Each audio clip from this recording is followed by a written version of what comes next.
Hello everyone, I am the storyteller. I know you use this video to fall asleep, so before that, like the video and subscribe to the channel. Now get comfortable and relax. The headlights appeared out of nowhere, twin beams cutting through the darkness behind me. I squinted at the rear-view mirror, my grip tightening on the steering wheel. Where had this truck come from?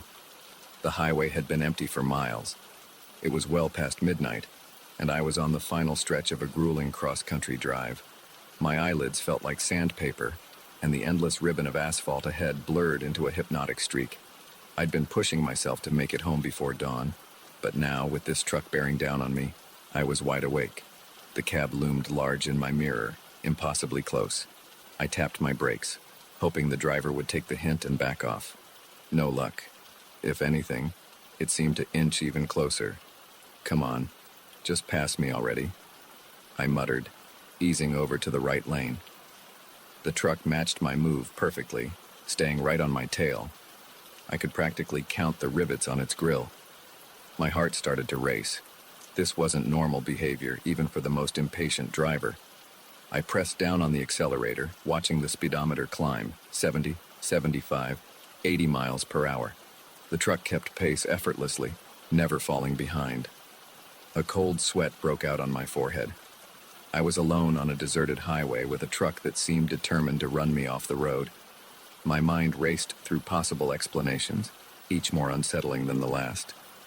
Road rage, a drunk driver, or something worse. I spotted a sign for an upcoming rest stop and made a split-second decision. I'd pull in there, where there might be other people around. Safety in numbers, right? As I took the exit, the truck followed. I cursed under my breath, hands shaking as I navigated the dark, twisting road leading to the rest area. The parking lot came into view, illuminated by a single flickering streetlight. It was empty. I pulled into a spot near the restroom building, killing the engine. The truck's headlights flooded my rearview mirror, blinding me. I squeezed my eyes shut, heart pounding in my ears. This was it. Whatever was going to happen would happen now. Seconds ticked by. Then, silence. The light behind me vanished. Slowly, I opened my eyes and turned around. The parking lot was empty. No truck, no headlights. Nothing but darkness and the faint buzz of the streetlight above. I sat there, frozen, for what felt like hours. My mind struggled to process what had just happened. Had I imagined it all? Was I so exhausted that I'd hallucinated a threatening truck?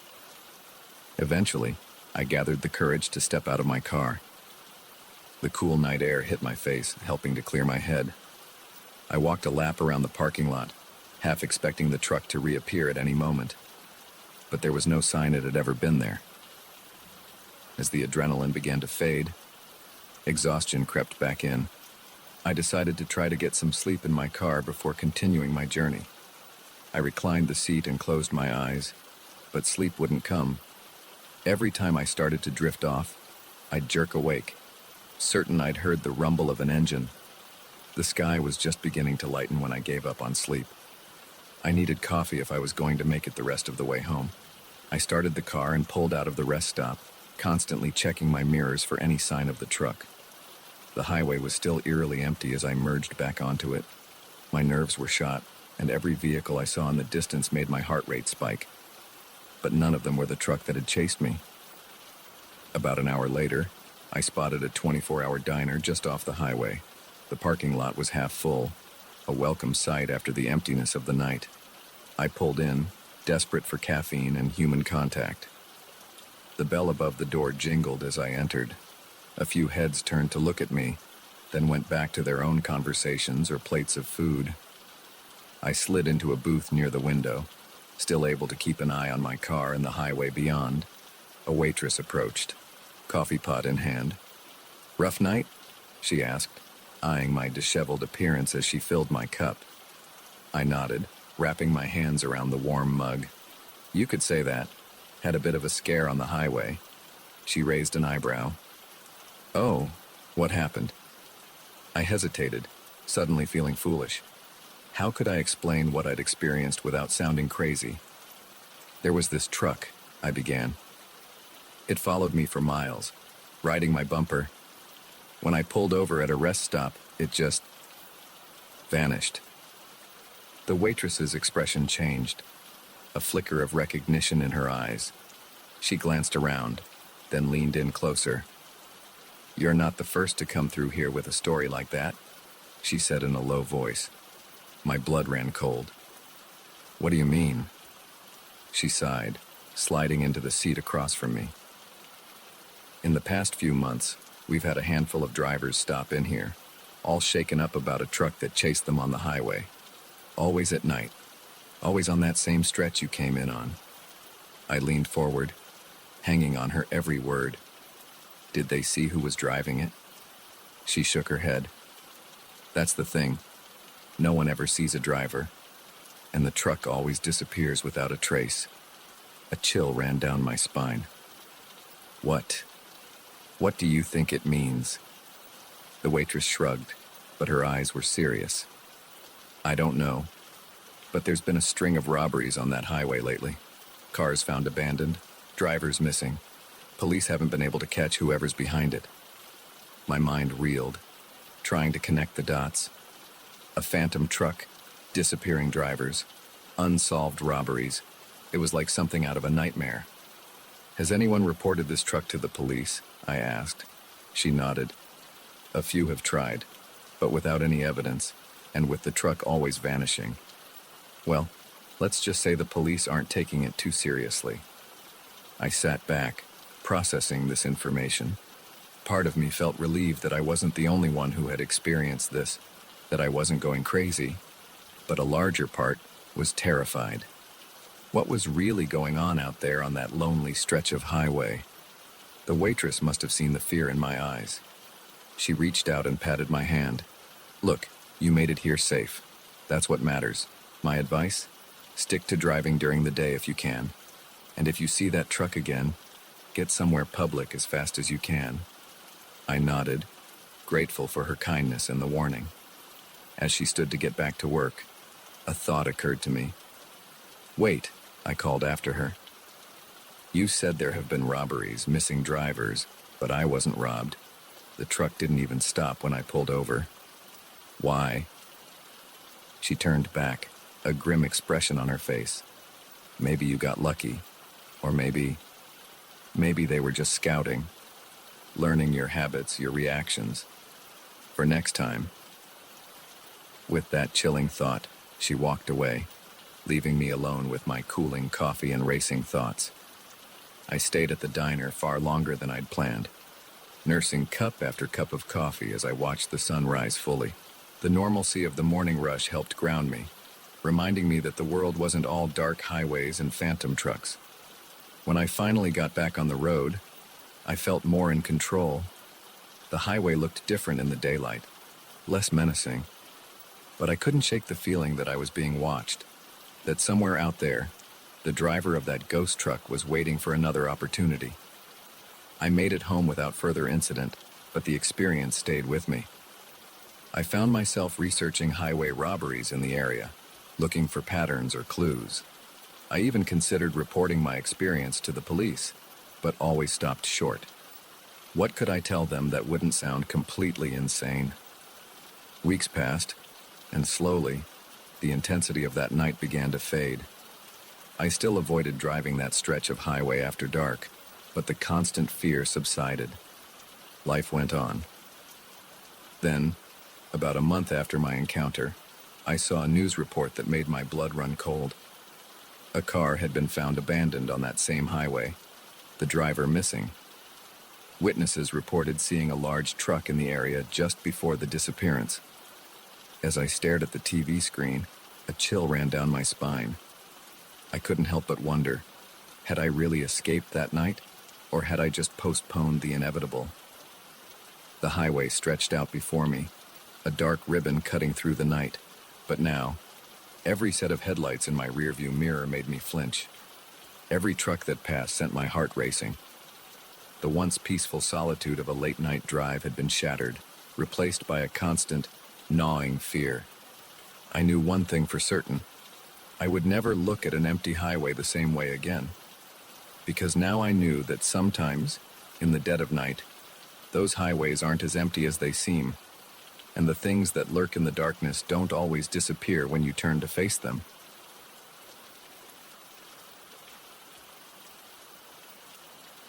The shovel struck something hard, sending a jolt up my arms. I paused, wiping sweat from my brow with a muddy hand. We'd been digging for hours, and the well was supposed to be nothing but dirt for at least another 10 feet. I called down to my son, Jake, who was working beside me in the hole. "Hey, grab the flashlight, will you? I think we hit something." Little did I know, that metallic clang would be the sound that changed everything. I'd inherited this farm from my uncle 6 months ago. It was a fixer-upper, to put it mildly, but it was a chance for a fresh start after the divorce. Jake and I had thrown ourselves into the work, fixing fences, repairing the barn, and now, digging a new well. The old one had run dry years ago, and we needed water if we were going to make a go of this place. Jake shone the flashlight where my shovel had struck. The beam reflected off something smooth and metallic, a stark contrast to the dark earth surrounding it. "What is that, Dad?" Jake asked, his voice a mix of curiosity and apprehension. I shrugged, already scraping away more dirt with my hands. "I don't know, bud. Let's find out." As we dug, the object began to take shape. It was a metal container, about the size of a small suitcase. It looked old, the once shiny surface now pitted and corroded. My mind raced with possibilities. A time capsule? Buried treasure? Or just some farmer's junk, tossed in a hole and forgotten? It took another hour of careful digging to free the container from the earth. By the time we hauled it out of the well, the sun was setting, casting long shadows across the field. We carried our find back to the barn, both of us silent, lost in our own thoughts about what might be inside. Under the harsh glare of the barn's floodlights, I examined the container more closely. It was sealed tight, with no obvious way to open it. A faded inscription was barely visible on one side, but years of corrosion had made it illegible. "Should we open it?" Jake asked, practically bouncing with excitement. I hesitated. Part of me wanted to call the police or maybe a lawyer. What if this was evidence of something? But curiosity won out. "All right," I said, reaching for a crowbar. "Stand back." It took some effort, but finally the lid creaked open. The smell hit us first, musty and damp, like an old cellar. Inside, protected by layers of waxy paper, was a stack of documents and photographs. I picked up the first photo, holding it under the light. It showed a young woman, maybe in her early 20s, and smiling at the camera. The picture was old, probably from the 1960s, judging by her hairstyle and clothes. I turned it over. On the back, in faded ink, was written, "Sarah Milligan, 1964. Jake peered over my shoulder. "Who's that, Dad?" I shook my head. I don't know." But as I said it, a nagging feeling started in the pit of my stomach. The name Milligan sounded familiar, but I couldn't place why. We spent the next hour going through the contents of the box. There were more photos, all of the same young woman, Sarah, at various locations around what looked like this very farm. There were also letters, newspaper clippings, and a small leather-bound journal. As I flipped through the journal, a yellowed newspaper clipping fell out. The headline made my blood run cold. "Local woman still missing after 3 months."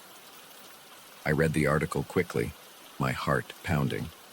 Sarah Milligan had disappeared from her family's farm in the summer of 1964. Despite an extensive search, no trace of her was ever found. The article mentioned that Sarah's father, the owner of the farm, was the primary suspect but was never charged due to lack of evidence. "Dad?" Jake's voice snapped me back to the present. "What's wrong?" I looked at my son, trying to keep my voice steady. "Jake, I think we just found evidence in a very old missing persons case." His eyes widened. "Really? Like a real mystery?" I nodded, my mind racing. "Yeah, bud. A real mystery. I started gathering up the documents, careful not to disturb them more than necessary. We need to call the police. The next few hours were a blur. Deputies came out to the farm, followed by detectives and a crime scene unit. Our quiet little farmhouse became the center of a whirlwind of activity. Jake and I were questioned separately, telling and retelling how we'd found the box. It was past midnight when things finally calmed down. The box and its contents had been taken away as evidence, and we'd been told not to discuss the case with anyone, as if we knew anyone to discuss it with. We were still new in town, barely knew our neighbors. I tucked Jake into bed, his head full of excitement about our discovery, but sleep eluded me. I sat at the kitchen table, a cold cup of coffee in front of me, staring out at the darkened fields. What had happened to Sarah Milligan? And why did her name sound so familiar? The next morning, I drove into town, determined to do some digging of my own. The local library was small, but it had archives of the town's newspaper going back decades. I spent hours poring over microfiche, reading everything I could about the Milligan case. Sarah had been 23 when she disappeared, engaged to be married. Her fiancé had reported her missing when she didn't show up for a date. The last person to see her was her father, James Milligan, who claimed she'd left the farm to run errands in town. As I read, pieces started falling into place. James Milligan. That was my uncle's name. The uncle who'd left me this farm. With a growing sense of dread, I realized why Sarah's name had sounded familiar. My mother had mentioned her once, years ago, a cousin who'd gone missing before I was born. I left the library in a daze, my mind reeling. Had my uncle been involved in Sarah's disappearance? Had I inherited not just a farm, but a dark family secret? When I got home, there was a police car in the driveway. Detective Reeves, the lead investigator, was waiting for me. "Mr. Collins," she said as I got out of my truck. "We need to talk." We sat at the kitchen table, the same one where I'd spent a sleepless night. Detective Reeves didn't waste time on pleasantries. "We've identified the DNA on some of the items in the box," she said, her eyes boring into mine. "It matches Sarah Milligan. We're treating this as a homicide investigation now." I nodded, not trusting myself to speak. "Mr. Collins, I have to ask, did you know anything about this before you found that box?" I shook my head vehemently. "No, absolutely not.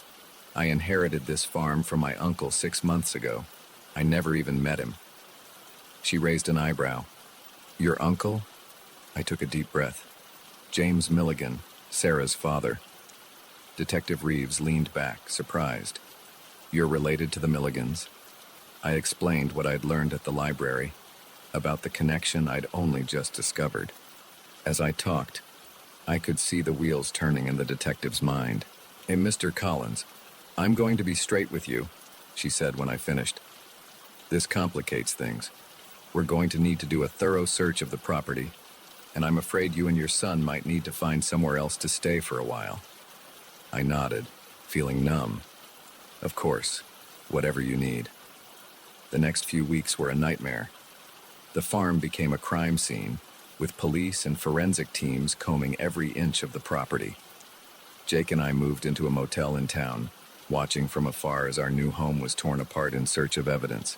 The story hit the local news, then went national.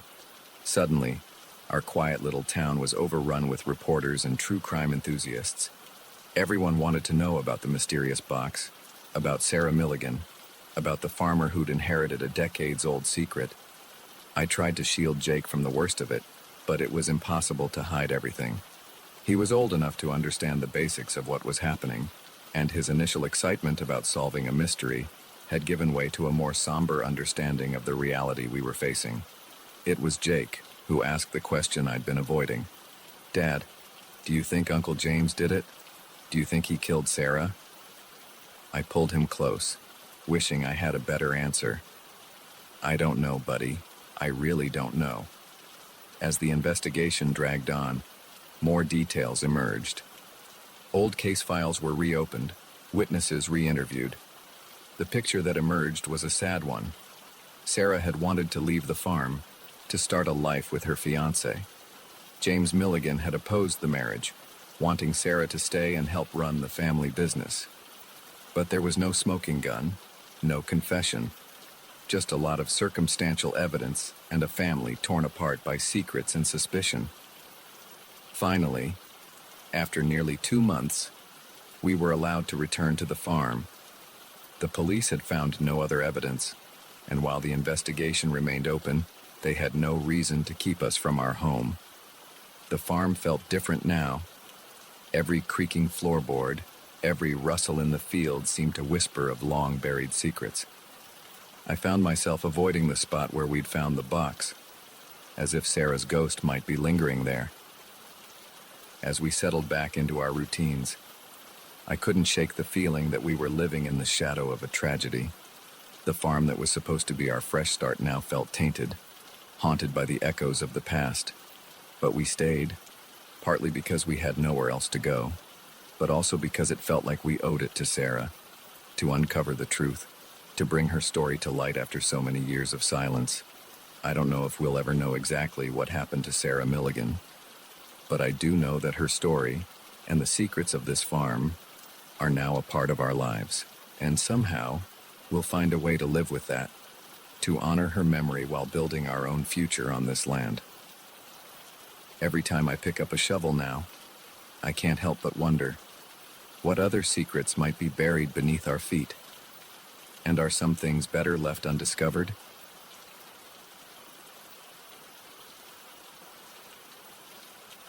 The first time I saw the blue sedan, I thought nothing of it. By the third time, my palms were sweating on the steering wheel. By the fifth, I was fighting the urge to scream. It had started as a fun road trip, a chance for Emily and me to reconnect after a rough patch in our relationship. We'd planned a route from New York to California, mapping out quirky roadside attractions and scenic viewpoints along the way. But 3 days in, our carefree adventure had turned into a waking nightmare.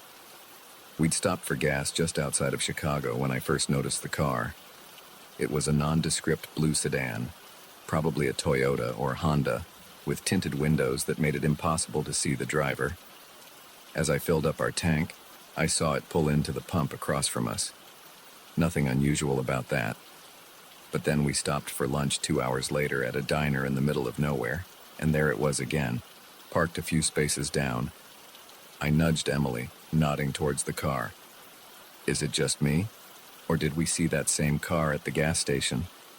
She squinted, then shrugged. Maybe.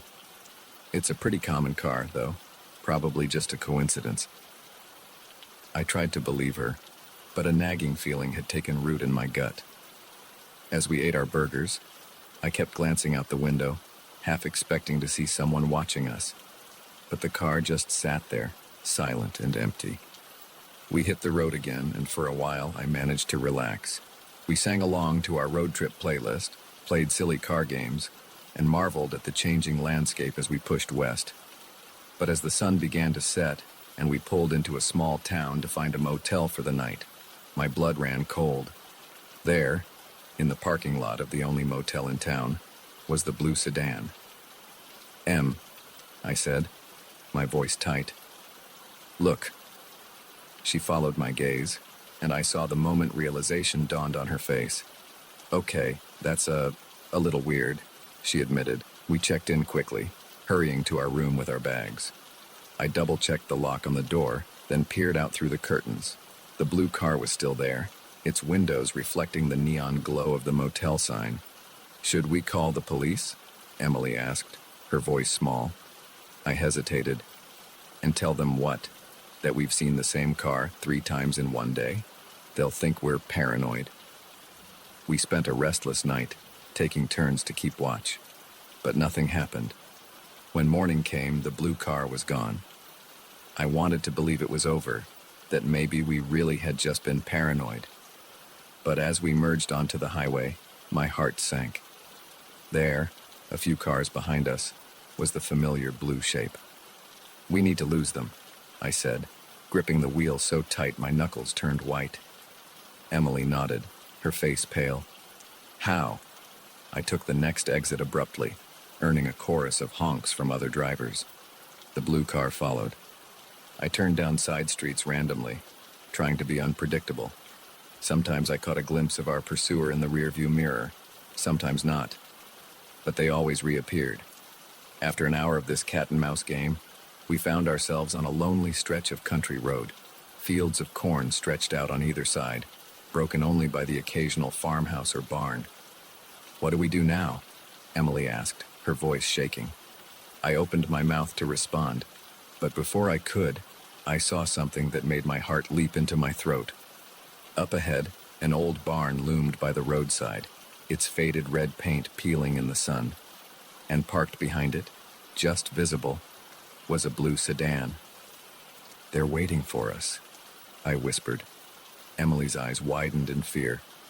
"Turn around, now!" I slammed on the brakes, ready to spin the car around, but it was too late.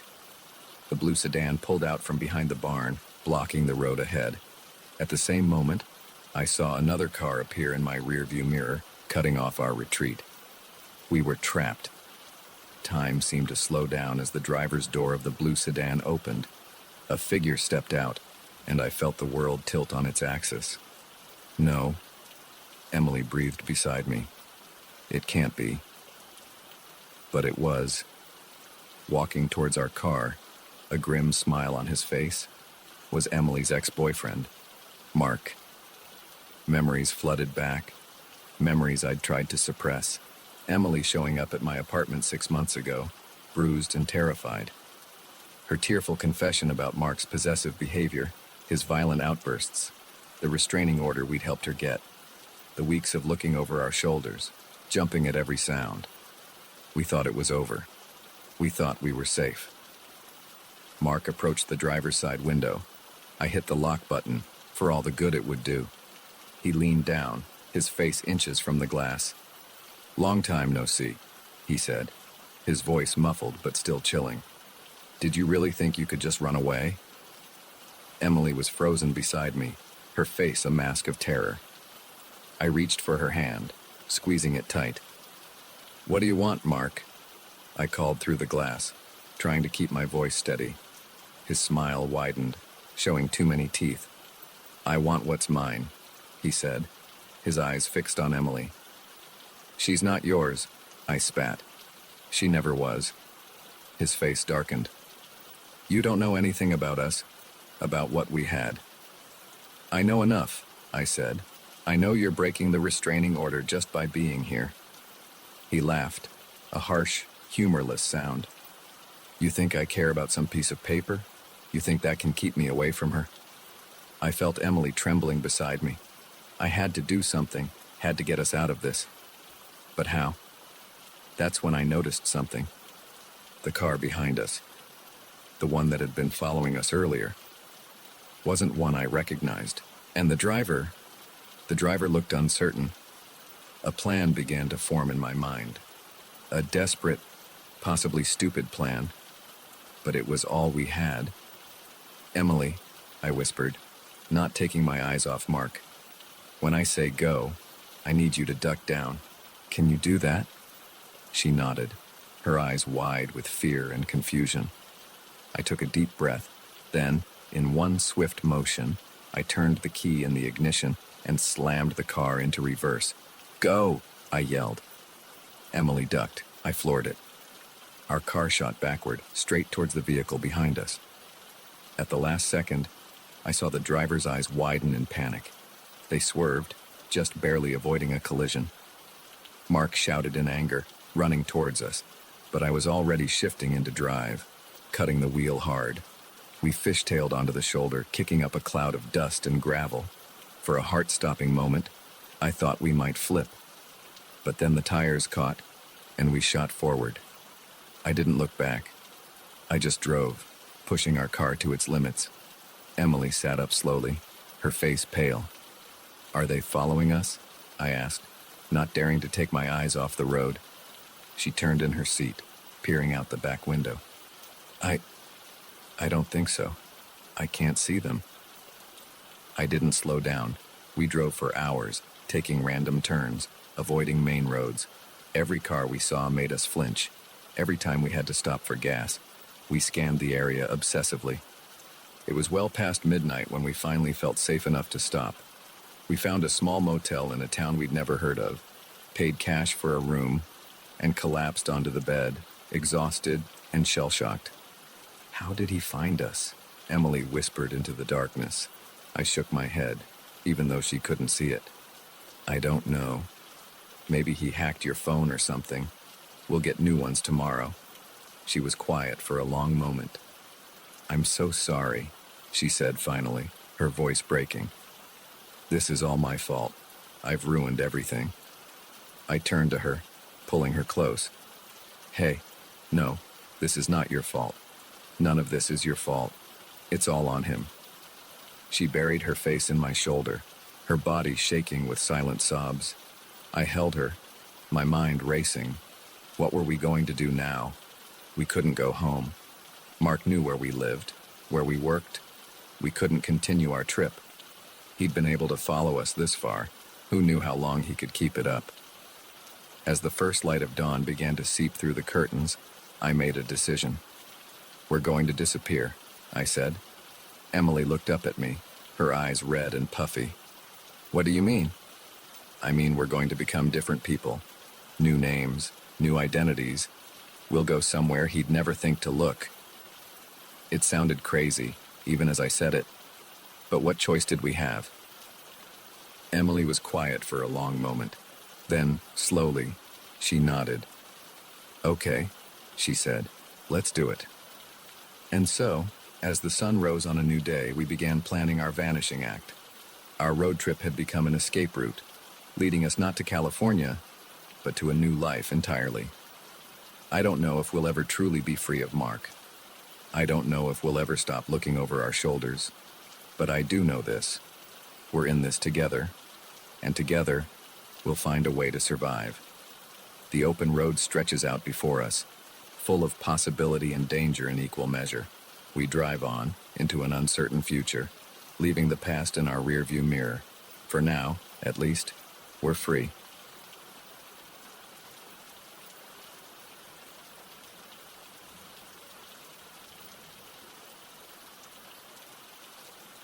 The last time I saw Eliza Thompson, she was laughing. It's an image seared into my memory. Her head thrown back, long dark hair catching the golden light of the sunset.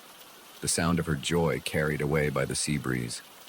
I didn't know then that it would be the last time I'd ever see her, that in less than 12 hours, she would vanish without a trace, leaving behind nothing but questions and a growing sense of dread that threatened to swallow us all. I'm getting ahead of myself. Let me start at the beginning. My name is Michael Chen, and I was a security officer aboard the Emerald Princess, a luxury cruise ship making its way through the Caribbean. It was my 3rd year on the job, and I thought I'd seen it all. Drunken brawls, petty theft, the occasional medical emergency. Nothing I couldn't handle. But Eliza's disappearance, that was something else entirely. It started like any other day at sea. I began my shift at 6 a.m., making my rounds through the ship's corridors and public areas. Everything was quiet, most passengers still asleep in their cabins. As I passed by the ship's grand atrium, I nodded to Eliza, who was just finishing up her night shift at the reception desk. "Morning, Michael," she said, stifling a yawn. "Anything exciting planned for today?" I shrugged. "Just the usual. You should get some rest. You look beat." She laughed, gathering her things. "Oh, I will. But first, I'm going to watch the sunrise from my favorite spot on the upper deck. Want to join me?" I hesitated. I was on duty, but it was a quiet morning. "Sure, why not? I could use some fresh air." We made our way to a secluded spot on deck 16, leaning against the railing as the sky slowly lightened. Eliza closed her eyes, breathing in the salty air. "I love this," she said softly. "No matter how many cruises I work, this never gets old." I watched her out of the corner of my eye, struck by how peaceful she looked. We'd become friends over the past few months, sharing meals in the crew mess and swapping stories during our off hours. But in that moment, I realized there was still so much I didn't know about her. "How long have you been working on cruise ships?" I asked. She opened her eyes, a wistful smile playing on her lips. 5 years now. It was supposed to be just a gap year thing after college, but I fell in love with it. The travel, the people, the sense of adventure. I nodded, understanding completely. It was why I'd stayed with this job too, despite the long hours and time away from home. We chatted for a while longer as the sun crept above the horizon, painting the sky in brilliant oranges and pinks. Finally, Eliza yawned again. "I should really get some sleep," she said. "Thanks for the company, Michael. See you later." I nodded, watching as she walked away. It was the last time I would see her alive. The rest of my shift passed uneventfully. It wasn't until that evening, during the nightly staff meeting, that I realized something was wrong. Eliza wasn't there. "Has anyone seen Thompson?" Our supervisor, Rita, asked, frowning at her clipboard. She was supposed to start her shift an hour ago. Murmurs of confusion rippled through the room. It wasn't like Eliza to be late, let alone miss a shift entirely. "I saw her this morning," I offered. "She was heading to her cabin to sleep after the night shift." Rita's frown deepened. "Can you go check on her? Make sure she's all right?" I nodded, an uneasy feeling settling in my stomach as I made my way to the crew quarters. I knocked on Eliza's door, calling her name. No response. I used my master key to enter, half expecting to find her sound asleep. The cabin was empty. The bed was made, looking like it hadn't been slept in. Eliza's uniform for the evening shift was laid out neatly on a chair. Her phone was on the nightstand, its screen dark. I radioed Rita. "She's not here. The cabin looks untouched since this morning." There was a long pause before Rita responded. "Initiate search protocol. Now." The next few hours were a blur of activity. We combed every inch of the ship, from the engine room to the uppermost decks. We reviewed security footage, interviewed crew members and passengers, but there was no sign of Eliza. The last confirmed sighting of her was on the security camera outside her cabin at 7:12 a.m. The footage showed her entering her room, closing the door behind her, and then nothing. No footage of her leaving, no sign of disturbance. It was as if she had simply vanished into thin air.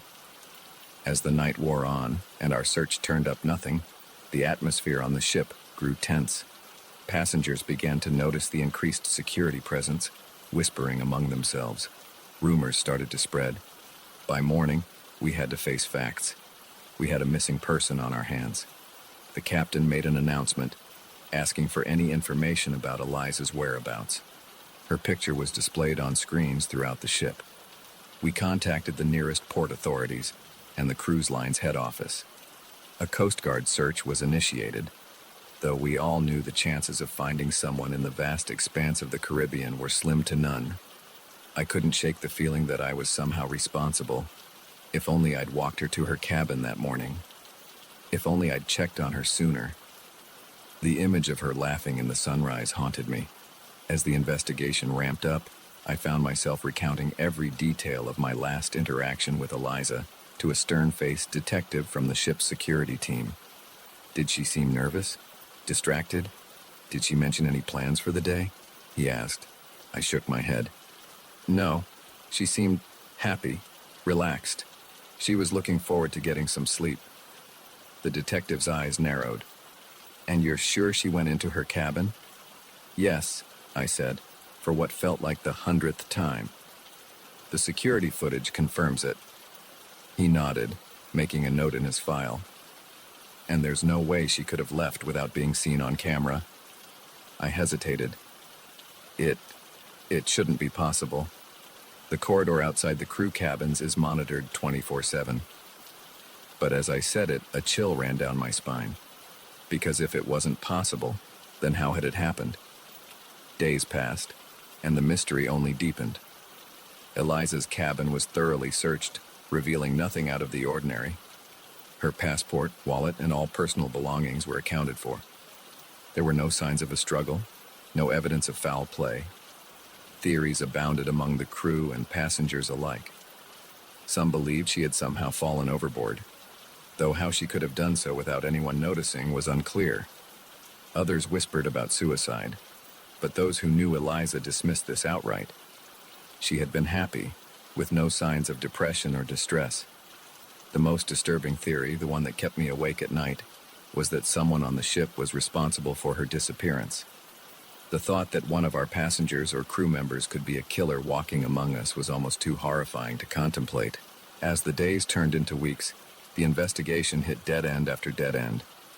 The ship completed its scheduled cruise and returned to Porty, where more intensive forensic work could be done. But even with the full resources of law enforcement brought to bear, no new leads emerged. Eliza's family flew in, their faces drawn with worry and grief. I watched from a distance as they were briefed by the investigators, saw the mother collapse into sobs as the reality of the situation sunk in. I wanted to approach them, to offer some words of comfort, but what could I possibly say? In the end, the Emerald Princess set sail again with a new crew member taking Eliza's place at the reception desk. Life on board returned to normal, or a semblance of it. But for those of us who had known her, who had searched for her, who had been left behind with nothing but questions, things would never be the same. I stayed on with the cruise line, unable to leave while Eliza's fate remained unknown. Each new port brought a flicker of hope that some clue would surface, that someone somewhere might have seen something. But as months passed with no new information, that hope began to fade. Sometimes, in the quiet hours of the night, I find myself on deck 16, staring out at the endless expanse of the sea. I think about Eliza, about her laugh, about the way she loved watching the sunrise.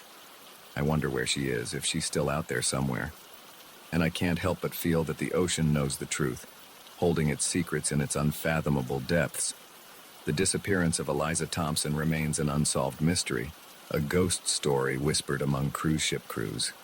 For me, it's a constant reminder of how fragile our sense of security can be, how easily a life can vanish without a trace. And every time I see a passenger enter their cabin, every time I watch a security camera feed, I can't help but wonder, could it happen again? In this floating city of steel and glass, surrounded by the vast, indifferent sea, are any of us truly safe?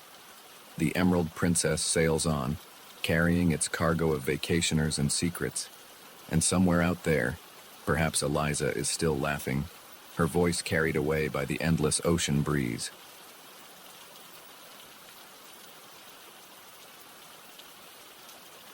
The first slash in the tent canvas was so perfect, so surgical, it almost looked deliberate. I traced my finger along the edge, feeling the frayed nylon threads. Whatever had done this wasn't just sharp, it was wickedly so. And as the fading daylight filtered through that precise cut, casting long shadows across the abandoned campsite, I couldn't shake the feeling that we'd stumbled into something far more sinister than a bear attack. My name's Alex, and I've been hiking the Appalachian Trail with my best friend Jamie I for the past month. We're experienced backpackers, used to the challenges of long-distance trekking, but nothing in our years of outdoor adventures could have prepared us for what we found in that secluded clearing, deep in the heart of the Georgia wilderness. The day had started like any other on the trail.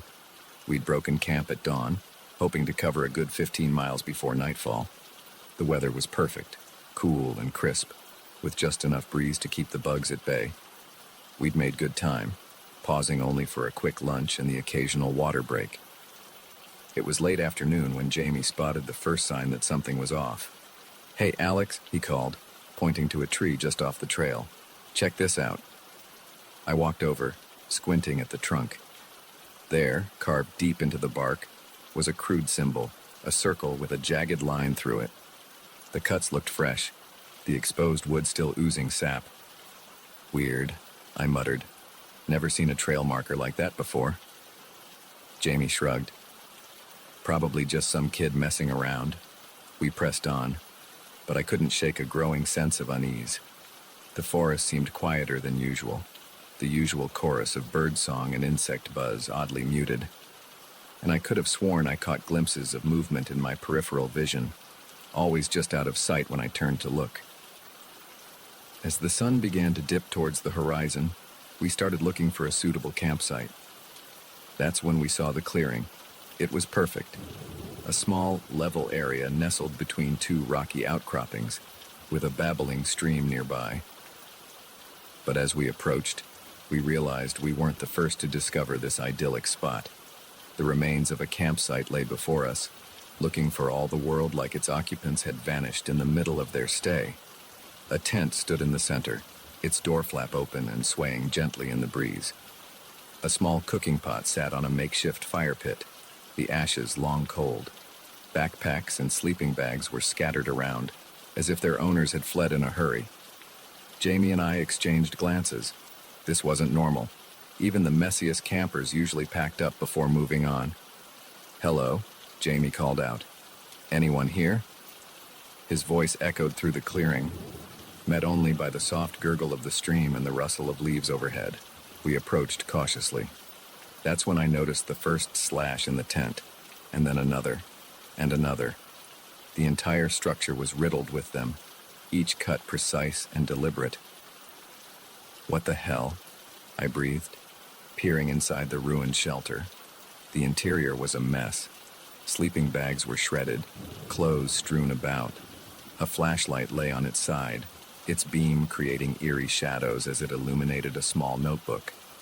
I picked it up, flipping it open to the last entry. The handwriting was shaky, almost frantic. "Day 3, it's still out there. We can hear it moving around the camp at night. The others think I'm crazy, but I know what I saw. It's not a bear. It's not anything natural. God help us if it gets in."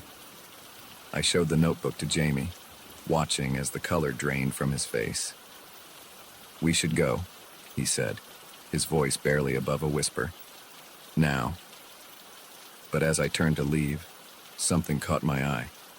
There, half hidden beneath a torn sleeping bag, was a camera. My hands shook as I picked it up, praying the battery wasn't dead. It wasn't. The screen flickered to life, showing the last image taken. My heart nearly stopped. The photo was dark, clearly taken at night. But there, just at the edge of the frame, illuminated by the flash, was something, a shape that was almost human, but not quite. Long, spindly limbs, a face that was more shadow than substance, and eyes that reflected the camera's flash like a cat's, but far larger. I dropped the camera, stumbling backwards. "We need to leave. Now." But as I turned, I realized with horror that the sun had nearly set. The forest around us was deepening into twilight, shadows lengthening and merging into an impenetrable gloom. Jamie was already gathering his pack. "We can make it back to the trail if we hurry," he said, his voice tense. "We'll hike through the night if we have to." I nodded, snatching up my own backpack. But as I turned to go, a glint of metal caught my eye. There, half buried in the soft earth near the fire pit, was a small silver locket. Without thinking, I scooped it up and shoved it in my pocket. We set off at a brisk pace, trying to retrace our steps in the fading light, but nothing looked familiar. The trees seemed to press in closer, their branches reaching out like gnarled fingers. More than once, I could have sworn I heard something moving in the underbrush, always just out of sight. "Do you remember that weird symbol we saw earlier?" Jamie panted as we pushed through a particularly dense thicket. "I think I see another one." He was right. There, carved into a massive oak, was the same circle and line symbol we'd spotted before. But this one looked older, the edges of the carving weathered and moss-grown. "It's probably just a coincidence," I said, not believing my own words. Come on, we need to keep moving." But as we pressed on, more symbols appeared. Some were fresh, others ancient. They seemed to be guiding us, though to what, I couldn't say. The darkness was nearly complete now, our headlamps creating small islands of light in a sea of blackness. The forest had gone completely silent, save for the crunch of our boots on fallen leaves and the increasingly ragged sound of our breathing. That's when we heard it. A low, guttural sound, somewhere between a growl and a moan. It seemed to come from everywhere and nowhere at once. Jamie froze. What was that? I shook my head, unable to speak. Every instinct screamed at me to run, but I knew that panicking now would only get us more lost. We pushed on, moving as quietly as we could, but the sounds continued, growing closer. Branches snapped behind us. Something rustled in the canopy overhead. And then, just ahead, I saw a flicker of movement. A shape, tall and impossibly thin, slipped between two trees. In the brief flash of my headlamp, I caught a glimpse of pale, elongated limbs, and a face that was little more than a dark void with pinpricks of reflected light where eyes should be. "Run!" I yelled, all thought of stealth forgotten. We crashed through the undergrowth, blind panic driving us forward. Branches whipped at our faces. Roots threatened to trip us at every step. The sounds behind us grew louder, a cacophony of inhuman shrieks and growls. I don't know how long we ran.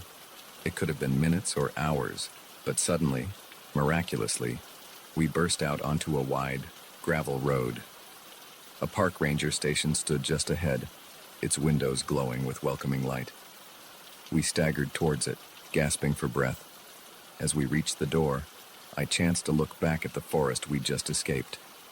There, at the edge of the trees, stood a figure, tall, impossibly thin, with limbs that seemed too long for its body. It raised a hand, more claw than human appendage, and for a moment, I thought it would pursue us into the light. But then it turned, melting back into the shadows of the forest. In seconds, it was gone, leaving no trace of its presence. The rangers were skeptical of our story, of course. They attributed our experience to exhaustion, dehydration, and an overactive imagination. But they did send out a search party to investigate the abandoned campsite. They found nothing. No slashed tent, no scattered gear, not even a trace of a campfire. It was as if the entire scene had vanished into thin air. In the days that followed, as Jamie and I recovered in a nearby town, I thought often of that silver locket I'd pocketed in my panic. When I finally worked up the courage to open it, I found a small photo inside. A smiling family, mother, father, 2 kids, posed in front of a familiar-looking clearing. I never reported finding the locket. Some part of me knew that doing so would only lead to more questions. Questions I wasn't sure I wanted answered. Jamie and I never finished our hike. By unspoken agreement, we packed up and headed home. Our adventure on the Appalachian Trail cut short. We don't talk much about what happened in those woods, but sometimes, on dark nights when the wind whispers through the trees, I find myself thinking about that abandoned campsite, about the thing we saw in the forest, and I wonder, with a chill that goes bone deep, if somewhere out there, in the deepest, darkest parts of the wilderness, it's thinking about us too.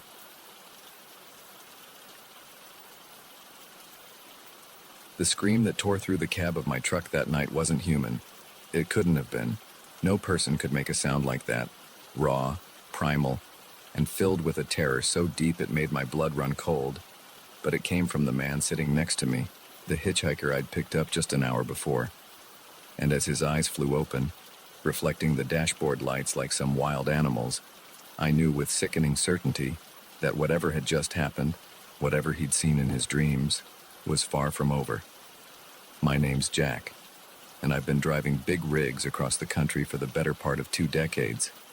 I've seen my fair share of weird stuff out on the lonely highways, ghost lights, inexplicable weather, even the occasional UFO if you catch me after a few beers. But nothing, absolutely nothing, could have prepared me for what happened on that moonless night in the middle of nowhere, Nevada. It had started as a routine haul, Phoenix to Seattle with a trailer full of electronics. I was making good time, the miles melting away under my wheels as I cruised through the desert night. The radio kept me company, a mix of old country tunes and late-night talk shows about conspiracy theories and alien abductions. I was about halfway through Nevada when I saw him, a lone figure standing by the side of the road, thumb out. Now, I'm not usually one for picking up hitchhikers. Too many horror stories, too many risks. But something about this guy made me slow down. Maybe it was the lost look in his eyes, or the way he hugged himself against the chill desert wind. Whatever it was, before I knew it, I was pulling over. "Where you headed?" I called out as he approached. "Anywhere but here," he replied, his voice barely above a whisper. I should have driven off right then, but instead, I found myself saying, "Hop in. I'm going to Seattle if that works for you." He climbed into the passenger seat, bringing with him the smell of dust and something else, something I couldn't quite place. Up close, he looked young, maybe mid-20s, with shaggy brown hair and eyes that seemed to dart nervously around the cab. "I'm Jack," I said, pulling back onto the highway. "Mike," he replied, not meeting my gaze. "Thanks for the ride." We drove in silence for a while, the only sound the rumble of the engine and the whisper of tires on asphalt. I tried to make conversation a few times, but Mike's responses were monosyllabic at best. Eventually, I gave up, focusing on the road ahead. It was about an hour later when I noticed Mike had fallen asleep, his head lolling against the window. I turned the radio down a notch, not wanting to disturb him. That's when things started to get weird. It began with a twitch, just a small movement of his hand. Then his breathing changed, becoming rapid and shallow. His eyes started moving frantically behind closed lids, like he was in the depths of some intense dream. I was just about to wake him, worried he might be having some kind of fit, when he started muttering. At first, it was too low to make out, but it quickly grew louder. No, please, don't let it find me." A chill ran down my spine. His voice was filled with pure, unadulterated fear. "Hey, buddy," I said, reaching out to shake his shoulder. "Wake up, you're having a nightmare." But he didn't wake. Instead, his muttering grew more frantic, his body starting to thrash in the seat. "It's coming. Oh God, it's coming. Can't you see it? Can't you see its eyes?" And that's when he let out that scream, the one that made me nearly drive off the road. His eyes flew open, wild and unfocused, reflecting the green glow of the dashboard like some nocturnal animal. I managed to pull over, my heart pounding in my chest. Mike, snap out of it." He turned to look at me, but his eyes seemed to be seeing something else, something beyond me. "It followed me," he whispered, his voice hoarse from screaming.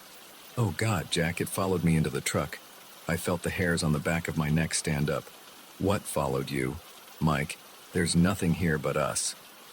He shook his head violently. "You can't see it, but it's here.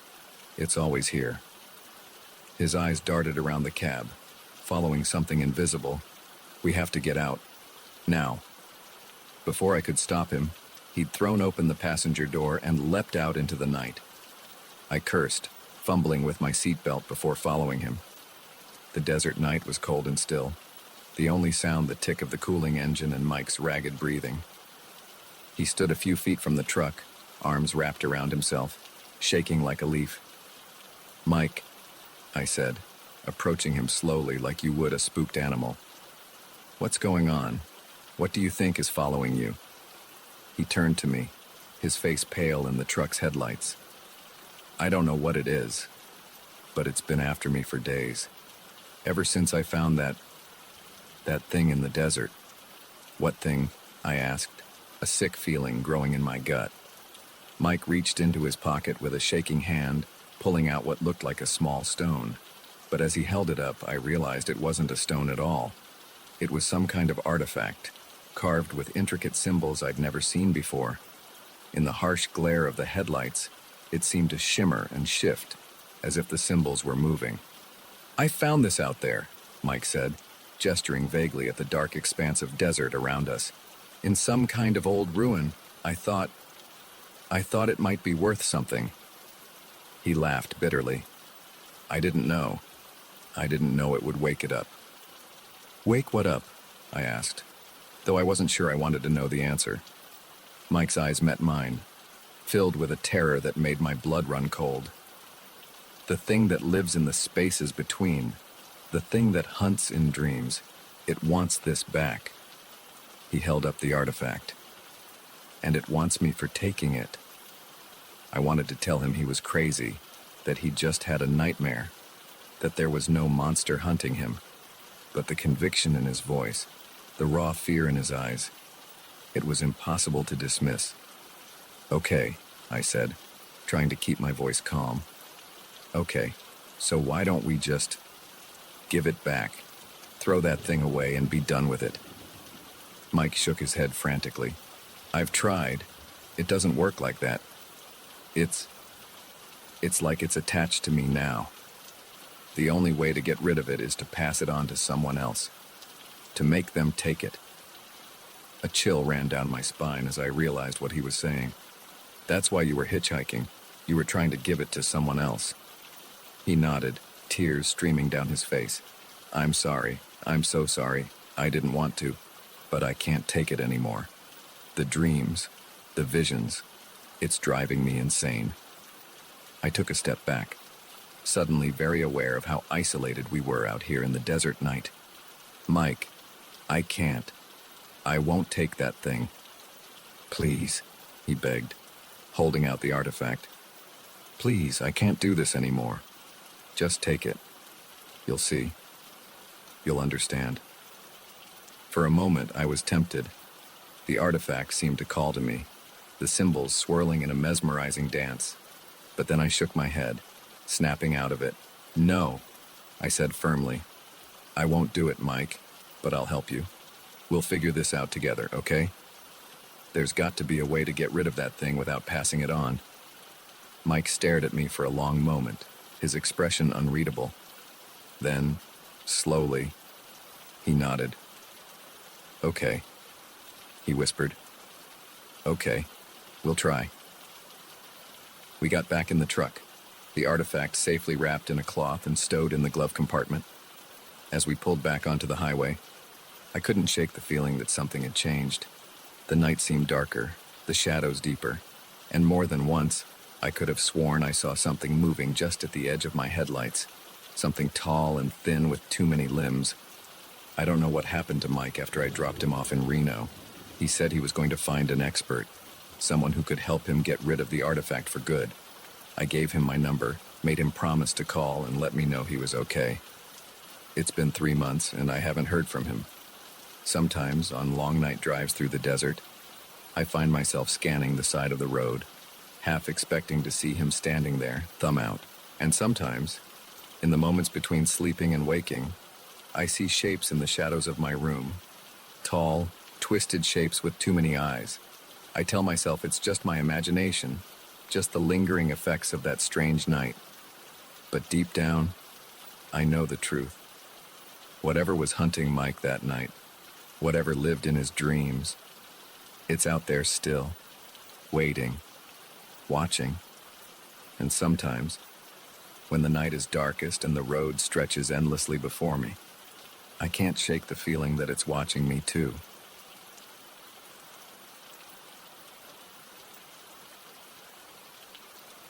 The leather-bound journal fell open in my hands, its yellowed pages releasing a musty cloud of dust and decay. At first, I thought it was just another relic of the farm's long history, maybe a record of crop yields or livestock lineages. But as my eyes skimmed the faded, spidery handwriting, my heart began to race. This was no ordinary farm ledger. The words human subject and genetic manipulation leapt out at me, and I realized with growing horror that I'd stumbled upon something far darker than I could have imagined. Little did I know, this discovery would plunge me into a nightmare that would make me question everything I thought I knew about the quiet, rural world around me. My name's Sam, and I'd only been working at Willow Creek Farm for about a month when I found the journal. Fresh out of college with an agriculture degree and dreams of someday owning my own farm, I jumped at the chance to work as a farmhand for old Mr. Harrison. The pay wasn't great, but the experience was invaluable, and there was something charming about the sprawling, slightly run-down property with its weathered barns and endless fields. Mr. Harrison was a quiet man, gruff but fair. He lived alone in the big farmhouse, His wife long dead and his children moved away to the city. He didn't talk much about the farm's history, just gave me my daily tasks and left me to it. I spent my days mending fences, tending to the small herd of cattle, and helping to plant and harvest the crops. It was a hot, sticky afternoon in late July when Mr. Harrison asked me to clear out one of the old barns. Been meaning to do it for years, he'd grumbled. Might as well put you to use on it, just pile up anything that looks worth keeping, haul the rest to the burn pile. The barn was a cavernous structure, its interior dim and cool compared to the sweltering heat outside. Dust motes danced in the shafts of sunlight that streamed through gaps in the weathered boards. The air was thick with the smell of old hay and something else, something chemical that I couldn't quite place. I started in one corner, sorting through piles of rusted farm equipment, moldering sacks of feed, and broken furniture. It was monotonous work, and my mind wandered as I hauled item after item to the growing pile outside. That's when I noticed the loose floorboard. I might have missed it entirely if my boot hadn't caught on the edge, nearly sending me sprawling. Curious, I knelt down to examine it. The board shifted easily under my hands, and as I lifted it, I saw a small space underneath, just big enough to hide something. The journal was wrapped in oilcloth, surprisingly well preserved considering its hiding place. I pulled it out, glancing over my shoulder guiltily, though I knew Mr. Harrison was off in the fields. It felt invasive, reading someone else's private thoughts, but my curiosity got the better of me. As I began to read, that curiosity quickly turned to confusion, then to horror. The journal belonged to a Dr. Elliot Harrison, dated 1954. Mr. Harrison's father, I realized. But this was no ordinary farmer. The pages detailed complex scientific experiments, far beyond anything I'd learned in my agriculture courses. Dr. Harrison wrote about his attempts to create hardier, more productive livestock through genetic manipulation. But it wasn't just animals he was experimenting on. There were detailed notes about human subjects, vague references to volunteers from the local asylum. My hands shook as I turned the pages. Descriptions of failed experiments, of creatures that were neither fully human nor fully animal. Sketches that turned my stomach. And throughout it all, a growing sense of the doctor's obsession, his conviction that he was on the verge of a breakthrough that would revolutionize agriculture and change the world. The final entry, dated 1963, was different. The handwriting was shaky, almost frantic. It's done. The experiment was a success, but at what cost? They're out there now, hiding in the woods, in the fields. I can hear them at night, scratching at the walls. God forgive me for what I've created. I snapped the journal shut, my heart pounding. Hey, this had to be some kind of sick joke, right? Or maybe the ramblings of a madman. There was no way any of this could be real. But even as I tried to rationalize it, memories of odd occurrences around the farm began to surface. The strange noises I'd heard at night, dismissed as wildlife. The areas of the property Mr. Harrison had warned me to avoid. The way the cattle sometimes seemed spooked by something I couldn't see. I shoved the journal back into its hiding place, my mind reeling. I needed to get out of this barn to get some fresh air and clear my head. As I stepped outside, blinking in the harsh sunlight, I nearly ran into Mr. Harrison. "Making progress?" he asked, eyeing the pile of junk I'd accumulated. I nodded, not trusting myself to speak. Did he know about the journal? About what his father had done?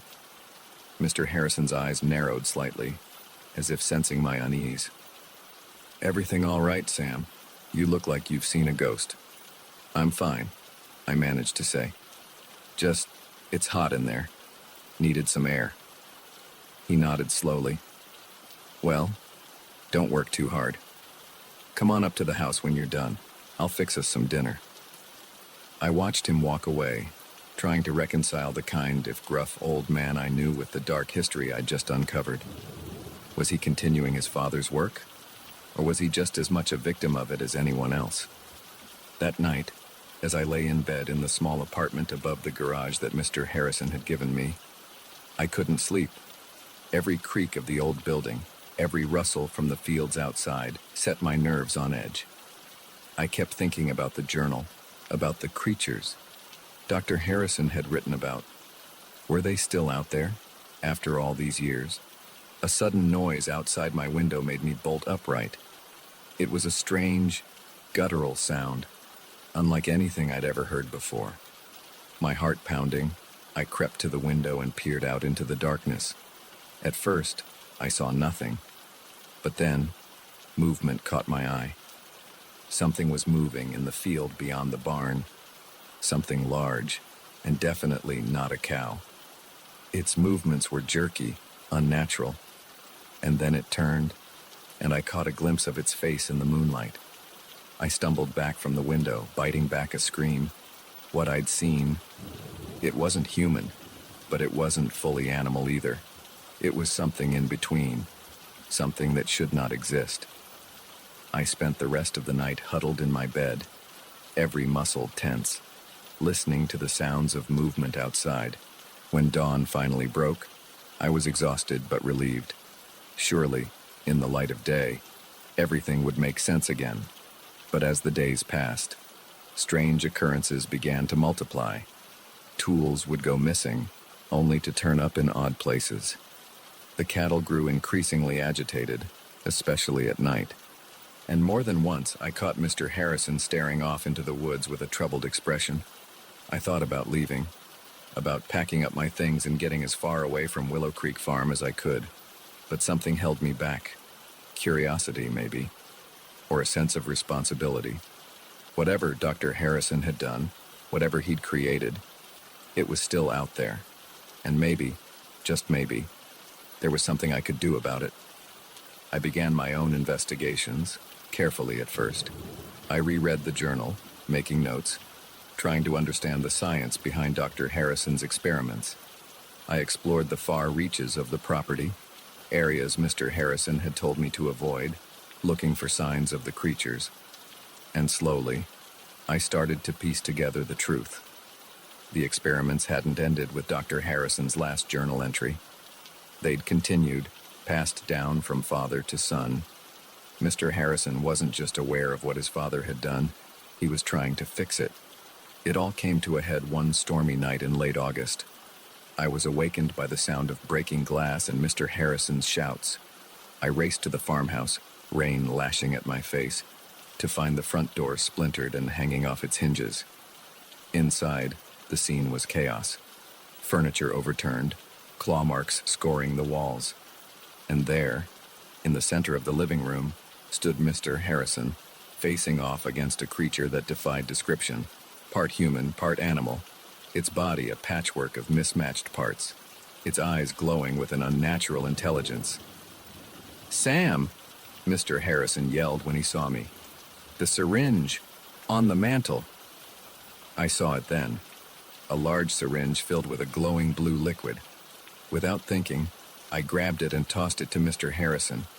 In one smooth motion, he caught it and plunged it into the creature's neck. The thing let out a howl that made my blood run cold. It thrashed wildly for a moment, then collapsed to the floor, its body seeming to melt and reform before my eyes. In moments, all that was left was an unconscious, very human-looking man. Mr. Harrison sank to his knees, his face a mask of exhaustion and relief. "It's over," he murmured. "It's finally over." In the days that followed, Mr. Harrison told me everything. How his father's experiments had created a handful of hybrid creatures, how they'd hidden in the woods for decades, occasionally venturing out to terrorize the farm. How he'd spent his life trying to find a cure, a way to reverse what his father had done. The man we'd captured that night was the last of them. With him cured, the long nightmare was finally over. But the weight of it, the dark legacy of Willow Creek Farm, would stay with me forever. I still worked the farm with Mr. Harrison. We never spoke of that night to anyone else. Who would believe us? But sometimes, on quiet nights when the wind whispers through the cornfields, I find myself scanning the tree line, wondering if we truly found them all. And I can't help but think about the thin line between scientific progress and playing God, and how easy it is to cross that line with the best of intentions. The secrets of Willow Creek Farm are buried now, as they should be, but the lessons about responsibility, about the unforeseen consequences of our actions, those will stay with me always. And I'll never look at a quiet, rural farm quite the same way again. The footprints ended abruptly in the middle of the field, as if their owner had simply vanished into thin air. I stood there, flashlight in hand, my mind struggling to make sense of what I was seeing. 20 years on the force, and I'd never encountered anything like this. The car was still running, keys in the ignition, the driver's personal belongings untouched. It was as if the driver had stepped out for a moment and just disappeared. Little did I know, this seemingly routine call would lead me down a rabbit hole of inexplicable events and unsolved mysteries that would haunt me for years to come. My name's Sarah Jennings, and I've been a state trooper in Nevada for 2 decades. I thought I'd seen it all. High-speed chases, horrific accidents, even the occasional UFO report from some poor soul who'd been out in the desert heat too long. But nothing could have prepared me for what happened that night on a lonely stretch of Highway 50, deep in the heart of what locals call the loneliest road in America. It started as a typical night shift. I was cruising along the highway, more tumbleweed than traffic keeping me company, when the call came in. A passing motorist had reported an abandoned vehicle on the side of the road, hazard lights blinking. Standard procedure, I'd check it out, call a tow if necessary, and be on my way. As I pulled up behind the vehicle, a late model sedan, nothing remarkable about it, I noticed something odd. The engine was still running. I approached cautiously, one hand on my holster out of habit. The driver's side door was slightly ajar, but there was no sign of the driver. I shone my flashlight into the interior. Everything looked normal. A half-empty water bottle in the cup holder, a phone charging on the dashboard, a duffel bag in the back seat. No signs of a struggle, no blood, nothing to indicate foul play. "Hello?" I called out, sweeping my flashlight across the surrounding area. "Anyone there? Highway patrol." Only the whisper of the desert wind answered me. That's when I noticed the footprints, a single set, leading away from the driver's side door into the field adjacent to the highway. They were clear and purposeful, not the staggering tracks of someone injured or disoriented. I radioed in my situation and began to follow the prints. The field was mostly bare, scrub brush and hard-packed earth. Easy to see the trail in the beam of my flashlight. I expected to find the driver relieving themselves behind a bush, or maybe having wandered off in confusion. Instead, I found nothing. The footprints stopped abruptly, about 50 yards into the field. One moment they were there, clear as day, and the next, nothing. Just undisturbed earth stretching out into the darkness. I stood there for a long moment, my mind refusing to process what I was seeing. People don't just vanish. There had to be an explanation. I searched the area thoroughly, widening my circle, looking for any sign of disturbance. Nothing. No scuff marks to indicate someone had jumped or been lifted. No signs of a struggle. Just those footprints, ending in the middle of nowhere.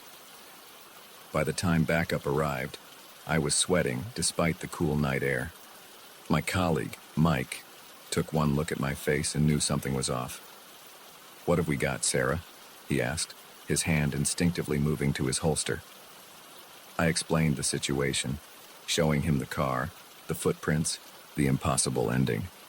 He followed me out into the field, his own bewilderment growing with each step.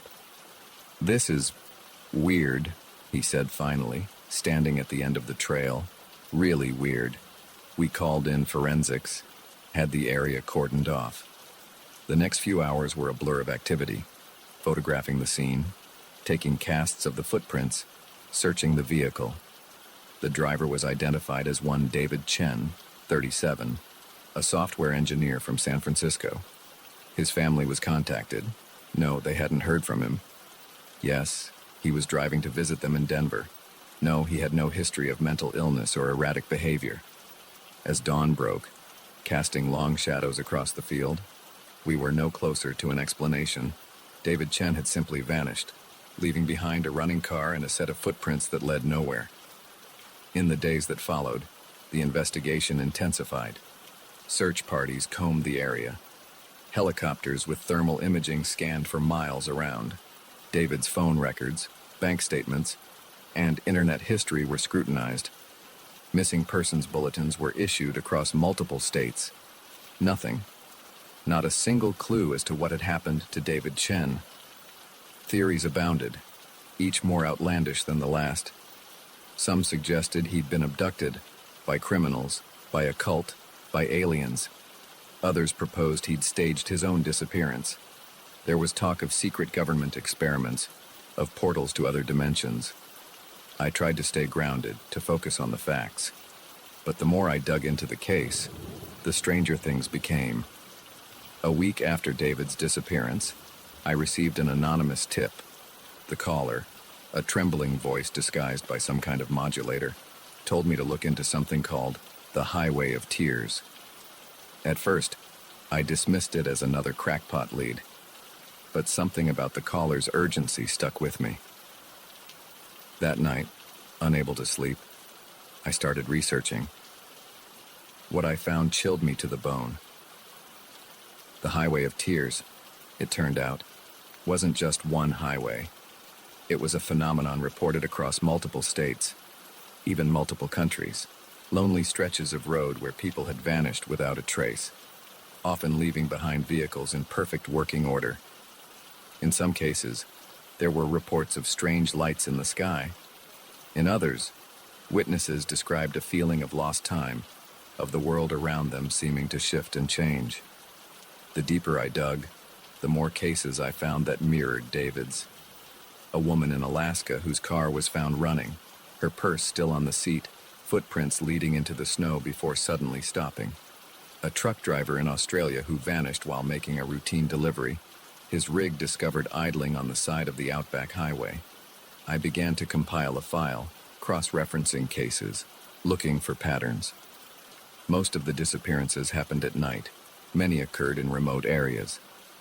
In several cases, witnesses reported electronic malfunctions, radios cutting out, phones losing signal, just before the disappearances.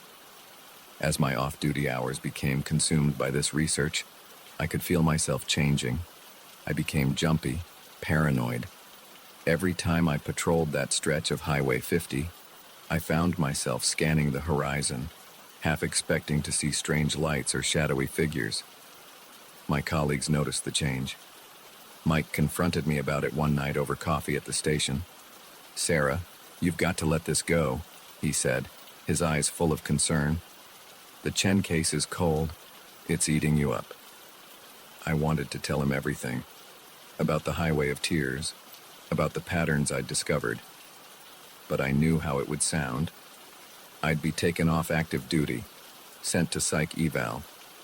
So I nodded, promised to take some time off, to get my head straight, but I couldn't let it go. The next night, I found myself back on Highway 50, off duty, my personal vehicle loaded with cameras and scanning equipment I'd borrowed from a friend in the UFO watching community. I don't know what I expected to find. Proof, maybe. Something to make sense of the senseless, to explain the inexplicable. What I got was something else entirely. It was just after midnight when my radio started to crackle with static. At first, I thought nothing of it. Reception was spotty out here at the best of times. But then I noticed the lights on my dashboard flickering. My headlights dimmed, then brightened, then dimmed again. Heart pounding, I pulled over to the side of the road. This was it. The electronic interference reported in other cases. I grabbed my camera, ready to document whatever came next. That's when I saw it. A light in the field beside the highway. Not a flashlight or a vehicle headlight, but something different. It pulsed with a soft bluish glow, hovering about 6 feet off the ground. I stepped out of my car, camera forgotten in my hand. The light seemed to beckon to me, pulling me forward. I took one step, then another. Somewhere in the back of my mind, a voice was screaming at me to stop, to get back in the car, to drive away as fast as I could. But it was drowned out by an overwhelming sense of curiosity, of longing. I had to know what the light was, had to understand. I don't know how long I walked. Time seemed to lose all meaning. The light stayed just ahead of me, always just out of reach. I was vaguely aware of my feet moving, of the brush scraping against my legs. And then, suddenly, the light was gone. I blinked, disoriented, the spell broken. I found myself standing in the middle of the field, no idea how far I'd come. I turned back toward the highway, expecting to see my car's headlights. There was nothing. No car, no highway. Just empty desert stretching out in all directions, silvered by the light of a moon I didn't remember seeing earlier. Panic set in. I spun around, trying to get my bearings. That's when I saw them. Footprints in the dirt. My footprints, leading to where I stood. And beyond them, another set of prints. Familiar prints that I'd seen once before, ending abruptly in the middle of nowhere. I stood there, my mind reeling, as the full weight of my situation crashed down upon me. I understood now. I was no longer the investigator. I had become part of the mystery. As the first light of dawn began to creep across the horizon, I made a decision. I would follow those footprints, David Chen's footprints. Whatever had happened to him, whatever lay beyond that impossible ending, I would find out. I took a deep breath, steeling myself for whatever came next. Then I stepped forward, leaving my own trail of footprints in the desert sand. Somewhere out there, in the vast emptiness of the Nevada desert, there's an abandoned car with its engine still running, and a set of footprints leading nowhere. The highway of tears had claimed another victim, and I had become just another unsolved mystery on the loneliest road in America. The first footprint appeared like a phantom in the morning dew, its shape unmistakably human yet far too large to belong to any of us. I stared at it, my coffee mug forgotten in my hand, as the rising sun cast long shadows across our ravaged campsite. Our food was strewn about, tents slashed, and an eerie silence hung in the air where bird songs should have been. But it was that single, massive footprint that sent a chill down my spine. Whatever had visited us in the night was no ordinary animal, and I had a sickening feeling it wasn't done with us yet.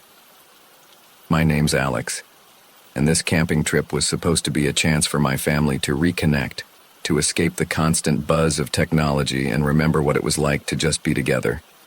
My wife, Sarah, our 2 kids, Lily and Max, and I had spent months planning this getaway to Blue Pine Campground, a remote site nestled deep in the mountains. We'd arrived late yesterday afternoon, the kids buzzing with excitement as we set up our tents and gathered wood for the fire. As the sun set, we roasted marshmallows and told ghost stories, our laughter echoing through the trees. It felt perfect, like we'd finally found a way to pause the hectic pace of our lives and just breathe. If only I'd known then how quickly our idyllic retreat would turn into a nightmare. The first sign that something was wrong came in the middle of the night. I woke to the sound of rustling outside our tent, far too loud to be a raccoon or any of the small wildlife we'd been warned about. Grabbing my flashlight, I unzipped the tent flap and peered out. The beam of light caught a flash of movement at the edge of our campsite. Something large ducked behind a tree, too quickly for me to make out its shape. Heart pounding, I zipped the tent back up and lay awake for hours, listening to the sounds of something large moving around our camp. When morning came, the full extent of the intrusion became clear. Our cooler had been upended, its contents scattered across the ground.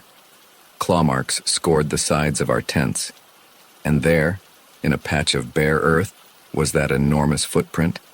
"Alex, what's going on?" Sarah's voice snapped me out of my daze. She stood in the entrance of our tent, her eyes widening as she took in the scene. I tried to keep my voice calm for her sake. "Looks like we had a visitor last night. Probably a bear." But even as I said it, I knew it wasn't true. Bears didn't leave footprints like that. As Sarah woke the kids and we began to clean up the mess, I couldn't shake the feeling that we were being watched. The forest around us seemed too quiet, the shadows between the trees too deep. "Dad, can we go home now?" Lily asked, her voice small and frightened as she clutched her stuffed rabbit. I wanted nothing more than to say yes, to pack up our things and drive back to the safety of civilization. But when I tried to start the car, my blood ran cold. The engine sputtered and died, refusing to turn over no matter how many times I tried. "It's okay," I told my family, trying to project a confidence I didn't feel. "Probably just a dead battery. I'll hike down to the ranger station and get help." Sarah grabbed my arm, her eyes wide with fear. "You can't go out there alone. What if whatever did this is still out there?" I hesitated. She was right, of course. But what choice did we have? In the end, we decided to stick together. We packed some supplies and started down the trail towards the ranger station. It was only 5 miles, an easy hike under normal circumstances. But with every snapping twig and rustle in the underbrush, our nerves frayed a little more. We were about halfway there when Max spotted it. Another footprint. This one pressed into a patch of mud beside the trail. It was even larger than the first, and fresher. "It's following us," Sarah whispered, pulling the kids close. I wanted to reassure her, to say it was probably just coincidence, but the word stuck in my throat, because deep down, I knew she was right. We picked up our pace, the kids whimpering as branches scratched at their arms and legs. The sun was starting to set, the forest growing darker by the minute, and still, the ranger station seemed no closer. That's when we heard it, a low, rumbling growl that seemed to come from everywhere and nowhere at once. Lily screamed, and Max burst into tears. "Run!" I yelled, scooping up Lily as Sarah grabbed Max's hand. We tore down the trail, blind panic driving us forward. Branches whipped at our faces, roots threatened to trip us at every step, and all the while, that growl grew louder, closer. I chanced to look back and immediately wished I hadn't. Something was moving through the trees behind us, something massive and dark. I caught a glimpse of glowing eyes and a flash of teeth before I turned back, running faster than I ever had in my life. We burst into a small clearing, gasping for breath. And there, like a miracle, was a cabin. Not the ranger station we'd been aiming for, but at that moment, it looked like salvation. I didn't stop to question our luck. We raced for the door, praying it would be unlocked. The handle turned under my grip, and we tumbled inside, slamming the door behind us. For a long moment, we just stood there, chests heaving, listening to the sounds of something large circling the cabin. Scratching noises came from the walls, and a low, frustrated growl echoed through the night. "What is it, Daddy?" Lily whimpered, burying her face in my shoulder. "I don't know, sweetheart," I said, stroking her hair. "But we're safe in here. It can't get us." As our eyes adjusted to the gloom, we began to take in our surroundings. The cabin was small, just one room with a fireplace, a few pieces of rustic furniture, and shelves lined with canned goods and supplies. It looked like some kind of emergency shelter or hunting cabin. Sarah found some lanterns and lit them, casting a warm glow around the room. As the kids huddled together on a threadbare couch, she pulled me aside. "Alex, what are we going to do?" she whispered, her voice trembling. "What if it doesn't leave?" I took a deep breath, trying to think rationally. "We've got shelter, and it looks like there's enough food here to last a while. We'll wait it out. Someone's bound to come looking for us eventually." But as the night wore on, that confidence began to waver. The creature outside showed no signs of leaving. We could hear it moving around the cabin, testing the walls and door. Occasionally, it would let out a roar that made the windows rattle. The kids finally fell into an uneasy sleep, exhausted from the day's terror. Sarah and I took turns keeping watch, peering out the windows into the darkness. It was during my watch, in the darkest hours of the night, that I saw it clearly for the first time. The moon had come out from behind the clouds, illuminating the clearing in front of the cabin, and there, standing at the edge of the trees, was a creature that shouldn't exist. It was massive, easily 8 feet tall, with a body that seemed to be a patchwork of animal parts. Thick fur covered most of its body, but I could see patches of scales and what looked like feathers. Its face was a nightmarish blend of bear and something almost human, with eyes that glowed an unnatural yellow in the moonlight. As I watched, frozen in horror, it turned those glowing eyes directly towards me, and then impossibly, it smiled, revealing rows of razor-sharp teeth. I stumbled back from the window, my heart pounding so hard I thought it might burst from my chest. This couldn't be real. Creatures like that didn't exist, they couldn't. But the growl that rumbled through the night was very, very real. I don't know how long we stayed in that cabin. Days blurred together, marked only by the rising and setting of the sun and the constant presence of the creature outside. We rationed the food carefully, knowing we might be in for a long wait. The kids were surprisingly resilient, turning our confinement into a game of sorts. But I could see the strain wearing on Sarah, the constant fear taking its toll.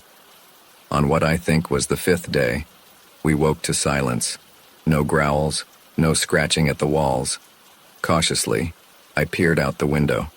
The clearing was empty. We waited another full day before we dared to venture out. The forest seemed normal again. Birds singing, small animals scurrying about. But the claw marks on the cabin walls and the massive footprints in the mud were undeniable proof that our ordeal had been real. We made our way back to our campsite, half expecting to find it destroyed. Instead, we found park rangers and a search party. Our car had been fixed. Apparently, someone had noticed it sitting abandoned and called it in. We told them a sanitized version of events, that we'd gotten lost, found the cabin, and waited out a storm. Who would believe the truth? As we drove home, the kids chattering excitedly about their adventure, I couldn't shake the feeling that we'd glimpsed something we were never meant to see. A creature that lurked in the shadows of the world, defying explanation. We never went camping again. But sometimes, on dark nights when the wind howls outside our safely locked doors, I find myself thinking about that cabin in the woods. And I wonder if, somewhere out there in the vast wilderness, that creature is still roaming, waiting for the next unsuspecting family to cross its path. The wilderness holds secrets ancient and terrifying, and sometimes those secrets have teeth and claws.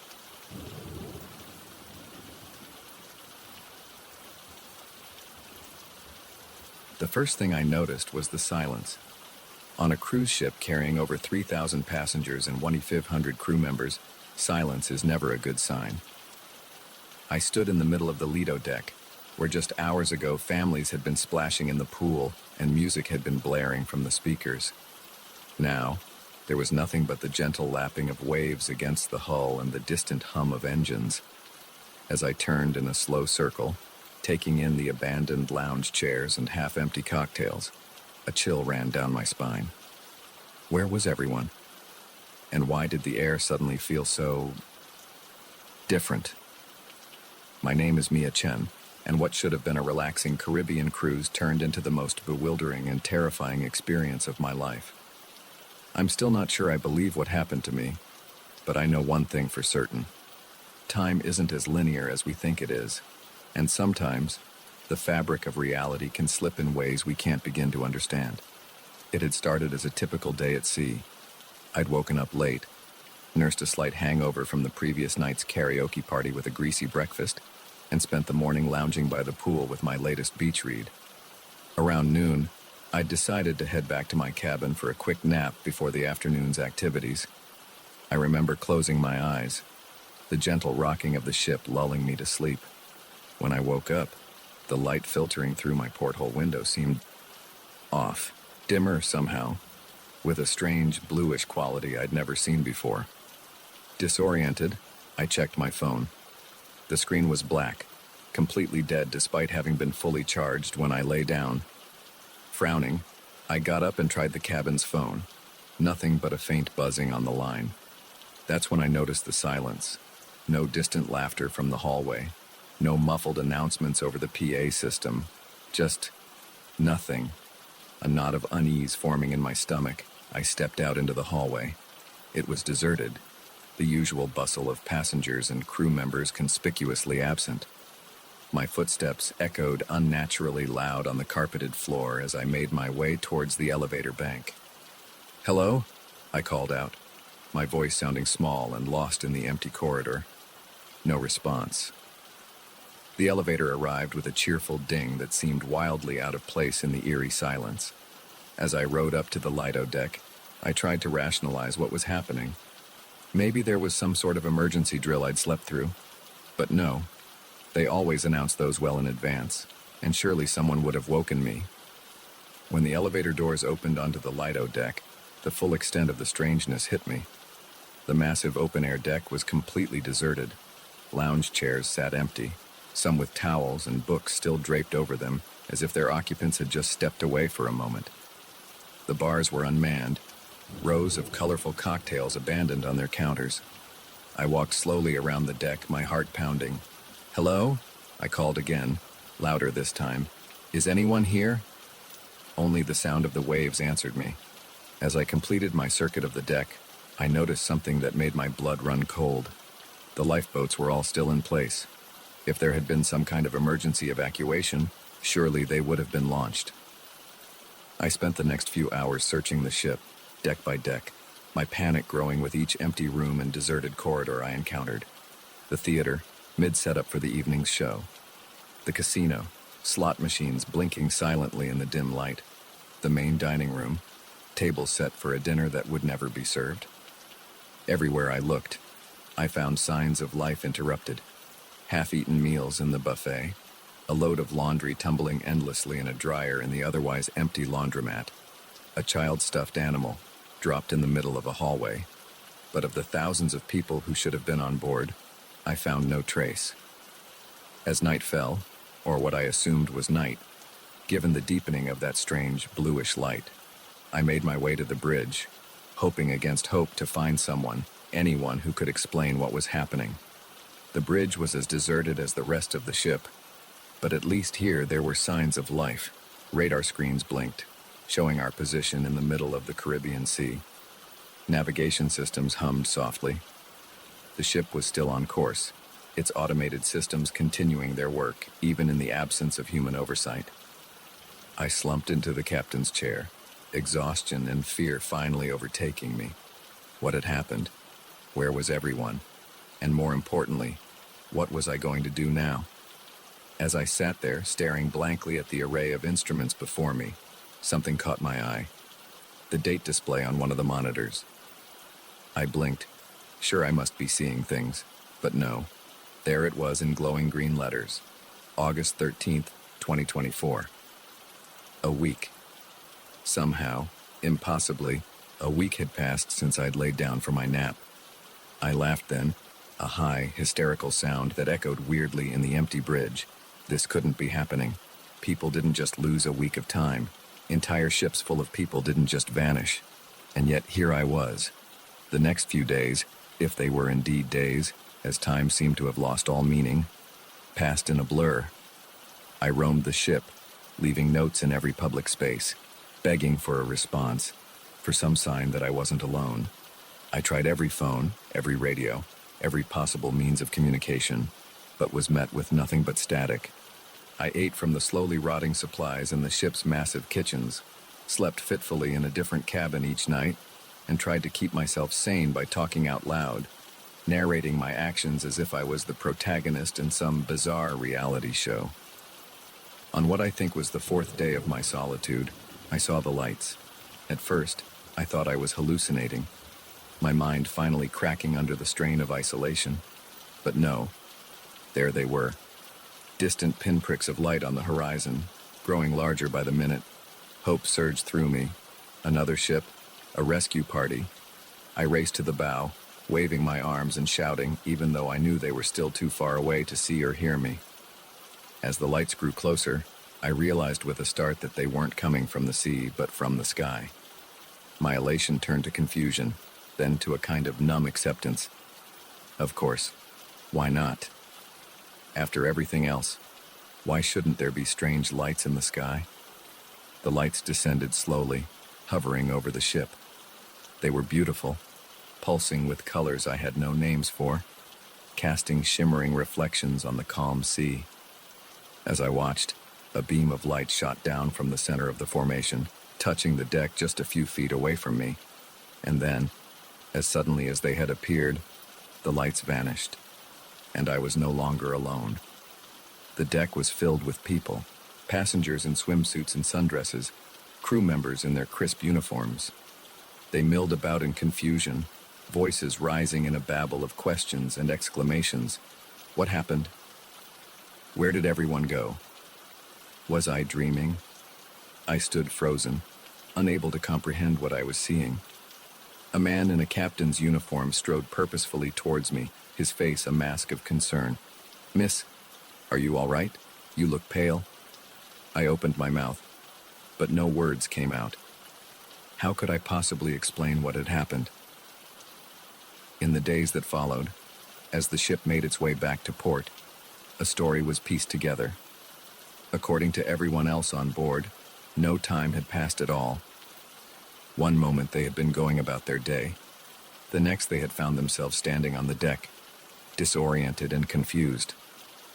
Only I remembered the empty ship, the days of solitude, the strange lights. Only I had lived through that impossible week. The incident made headlines around the world. Cruise ship reappears after mysterious disappearance. Experts were consulted. Theories were proposed and debunked. Some spoke of wormholes, others of alien abduction. A few fringe voices even suggested a mass hallucination or an elaborate hoax. As for me, I gave my statement to the authorities and then retreated from the public eye. How could I explain something I didn't understand myself? How could I describe the profound loneliness of those days on the empty ship? The bone-deep wrongness of a world slightly out of sync? I've never set foot on another cruise ship. The sight of the ocean fills me with a nameless dread. And sometimes, in the deepest hours of the night, I wake up in a cold sweat, convinced that I'm back there, alone on an empty ship, adrift in a sea of time. I don't know what happened on the paradise of the seas. I don't know where everyone went, or why I was left behind, or what those lights in the sky were. But I do know this. Our understanding of reality, of time and space, is far more limited than we think. There are things out there, forces at work, that we can't begin to comprehend. And sometimes, if we're very unlucky, we catch a glimpse of them, a peek behind the curtain of reality, into the vast, terrifying unknown that lies beyond. I got that glimpse, and it changed me forever. So the next time you're on a cruise, or any ship for that matter, and you feel a sudden chill, or notice the quality of light change ever so slightly, or find yourself alone in a place that should be crowded, remember my story, and hope, with every fiber of your being, that you don't slip through the cracks of time like I did. Because trust me, once you've experienced that kind of impossible solitude, you're never quite the same again. The scratching started on the first night, a faint, persistent sound that could have been tree branches against the cabin's wooden walls, if not for the absolute stillness of the air outside. I lay awake, Emily's steady breathing beside me, and listened as the noise grew louder, more deliberate. It wasn't until I heard a distinct tapping on the bedroom window that I realized, with a chill that ran deep into my bones, that whatever was out there wasn't a tree, and it wanted in. My name is Daniel, and what was supposed to be a romantic getaway with my girlfriend turned into a waking nightmare that I'm still trying to understand. We'd been dating for a year, and with both of us drowning in work stress, a week in a secluded cabin seemed like the perfect escape. No cell service, no Wi-Fi, just us in the great outdoors. If only we'd known what was waiting for us in those woods. We arrived at the cabin late Friday afternoon. It was exactly as advertised. A cozy, two-bedroom log structure nestled in a clearing, surrounded by towering pines. The nearest neighbor was miles away, and the dirt road leading to the property had been rough enough to make us question our decision more than once. But as we stepped out of the car, the fresh mountain air and the absolute quiet washed away our doubts. This was exactly what we needed. The cabin's owner, a gruff older man named Bill, met us with the keys. As he gave us a quick tour, I couldn't help but notice how his eyes darted nervously around, never quite settling on one spot. "Now, couple things to remember," he said as we stood on the porch. "Don't go wandering in the woods after dark. Lots of wildlife out there, and it's easy to get turned around. And if you hear any strange noises at night, just ignore them. Probably just raccoons or something." I nodded, not thinking much of it at the time. Every cabin owner had their quirks and warnings. "Oh, and one more thing," Bill added, his hand on the door. "Whatever you do, don't open the doors or windows at night, no matter what you hear. Got it?" Before we could ask what he meant, he was gone, his truck kicking up dust as he sped down the dirt road. Emily and I exchanged glances. "Well, that was weird," she said with a nervous laugh. I shrugged it off. "Probably just trying to scare the city folk. Come on, let's unpack." The rest of the day was perfect.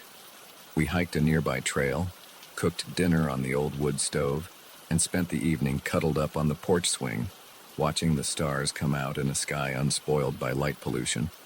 It wasn't until we were getting ready for bed that I noticed the scratches. They were on the inside of the doors and around the windows. Long, deep gouges in the wood that looked like they'd been made by something with very sharp claws. "Em, come look at this," I called out. She came over, frowning as she ran her fingers over the marks. "Weird. You think a bear tried to get in or something?" "Maybe," I said, though something about the scratches made my skin crawl. They seemed too deliberate, too purposeful. We went to bed, joking about ghost bears to lighten the mood. But as the night wore on and the scratching started, those jokes didn't seem funny anymore. I lay there, every muscle tense, listening to the sound move around the cabin. Scratch, scratch, pause. Scratch, scratch, pause. Then the tapping on the window, like something was testing the glass. Emily stirred beside me. "Dan, do you hear that?" I nodded, not trusting my voice. We clung to each other, barely breathing, as the tapping moved from window to window. Finally, after what felt like hours, it stopped. We eventually fell into an uneasy sleep as dawn began to break. The next morning, we tried to rationalize what had happened. Raccoons, wow, we decided. Or maybe a particularly persistent owl. We spent the day hiking and swimming in a nearby lake, the bright sunshine making the terrors of the night seem distant and silly. But as evening fell and we returned to the cabin, that sense of unease crept back. We double-checked all the locks, drew the curtains tight, and tried to distract ourselves with board games and wine. The scratching started earlier that night, more insistent than before. And this time, it was accompanied by something else. A low, guttural sound that was almost, but not quite, a voice. "Daniel," Emily whispered, her face pale in the lamplight. "That's not an animal." I wanted to reassure her, to say it was just the wind or our imaginations playing tricks on us. But as the not-quite voice grew louder, forming sounds that were almost words, I couldn't lie to her or myself. We huddled together on the bed, watching the shadows under the door, listening to whatever was out there circle the cabin again and again. At one point, something heavy threw itself against the front door, making the whole cabin shudder. I thought about making a run for the car, but the keys were in the living room, and the idea of opening any door seemed impossible. So we waited, clinging to each other as the night stretched on endlessly. Just before dawn, in that darkest hour when hope seems furthest away, we heard a new sound. Footsteps on the porch, then a knock at the door. A human knock. "Hello? Anyone in there?" A man's voice, gruff but blessedly normal. We approached the door cautiously. Through the peephole, I could see Bill, the cabin owner, standing on the porch with a flashlight. I opened the door, relief flooding through me. Bill, thank God.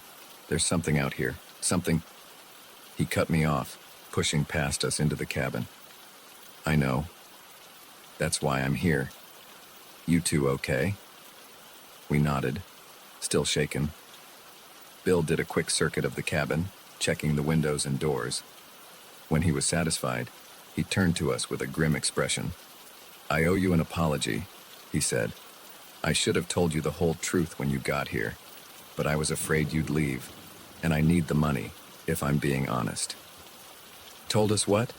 Emily demanded. What the hell is going on here? Bill sighed, suddenly looking much older.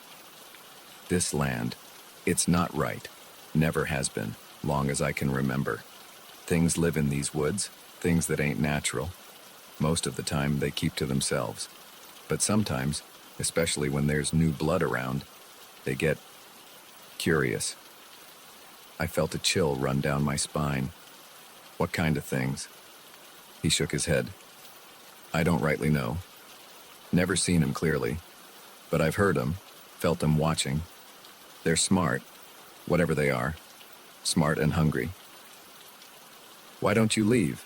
Emily asked. Can't, Bill said simply. This land's been in my family for generations. And besides, he added, his voice dropping to a near whisper, I don't think they'd let me. We spent the rest of that night huddled in the living room with Bill, listening to his stories of the things that lived in the woods. Tales passed down through his family, of people who'd vanished over the years, of nights when the barriers between our world and something else seemed to thin. As the sun rose, casting long shadows through the trees, Bill stood up. They'll be gone now. They can't stand the daylight. You two should pack up and go. I'll refund your money. We didn't argue. Within an hour, we were in our car, speeding down the mountain road, the cabin receding in our rearview mirror. We never talked much about what happened that weekend. How could we explain it to anyone else? Even between ourselves, we found it easier to let the memory fade, to focus on our normal, safe lives in the city. But sometimes, on dark nights when the wind blows just right, I find myself listening for that scratching sound. And in my dreams, I still hear that almost voice, calling from just beyond the walls, trying to form words I hope I never understand. I don't know what lives in those woods. I don't know why it was so interested in us, or what it might have done if it had gotten inside. But I do know this. There are places in this world where the veil between realities is thin, where things we can't comprehend lurk just out of sight. If you ever find yourself in a secluded cabin, miles from civilization, and you hear a scratching at the door or a tapping at the window, remember my story. Keep the doors locked, the curtains drawn, and whatever you do, don't let it in. Because once you acknowledge those things in the dark, once you let them know you can hear them, they'll never stop calling. And sooner or later, curiosity or fear or simple exhaustion might lead you to answer. Take it from me, some calls are better left unanswered. Some doors are meant to stay closed, and some woods are best left unexplored, no matter how inviting they might seem in the light of day. The voice crackled through the CB radio, desperate and filled with static. Please, anyone, I need help. I'm at the old Starlight truck stop. Something's here. Oh God, it's coming back. Please, hurry. Then nothing but dead air. I gripped the steering wheel, my knuckles white, as I stared out at the empty highway stretching before me. The rational part of my brain said to ignore it, to keep driving. But 20 years on the road had taught me one thing. Out here, in the vast emptiness of the American night, sometimes a trucker is all that stands between a stranger and disaster. With a muttered curse, I flipped on my turn signal and took the next exit. I didn't know it then, but that decision would lead me into a nightmare I'm still trying to understand. My name's Mike Callahan, and I've been hauling freight across the country since I was old enough to get my CDL. I've seen my share of weird stuff out on the lonely highways. Ghost lights, inexplicable weather patterns, even what some might call UFOs. But nothing in all my years prepared me for what I encountered that night at the abandoned Starlight truck stop. It was a typical run, Seattle to Miami with a trailer full of electronics. I was making good time, the miles melting away under my wheels as I cruised through the New Mexico desert. The radio kept me company, a mix of old country tunes and the occasional chatter from other truckers. It was just past 2 a.m. when the distress call came through. At first, I thought it was just some kids playing around on the channel. It wouldn't be the first time. But something in that voice, the raw fear, the desperation, made me think twice. I tried to respond, to get more information, but there was no answer. Just that eerie static. I knew the Starlight. It had been a popular stop back in the day. A little oasis of neon and greasy food in the middle of nowhere. But it had shut down years ago, another victim of the new highway bypass. Now it was just a crumbling relic, slowly being reclaimed by the desert.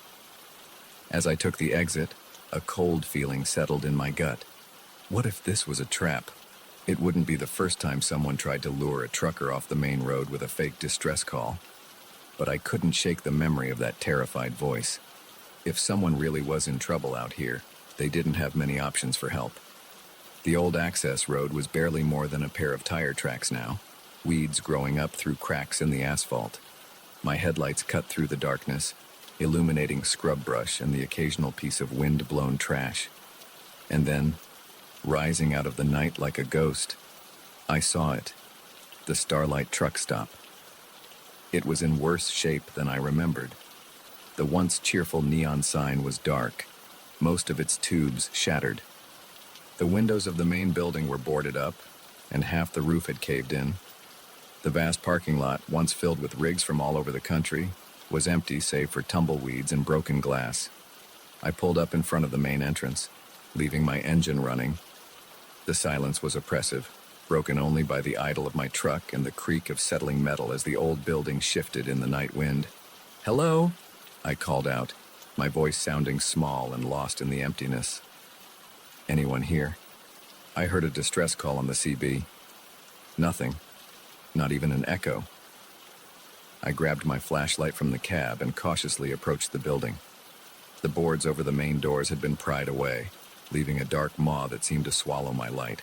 Every instinct screamed at me to get back in my truck and drive away, but I couldn't shake the memory of that desperate voice. What if someone was hurt in there, unable to call out? I stepped inside, the beam of my flashlight revealing a scene of decay and abandonment. Overturned tables, shattered plates, layers of dust covering everything. It looked like the place had been picked clean by scavengers years ago. "Hello?" I called again, my voice echoing in the empty space. "Anyone here?" A sound from the back of the building made me jump. A scraping noise, like something heavy being dragged across the floor. "Hey, you okay back there?" I moved towards the sound, my heart pounding. As I rounded the corner into what used to be the kitchen, my flashlight beam fell on something that made my blood run cold.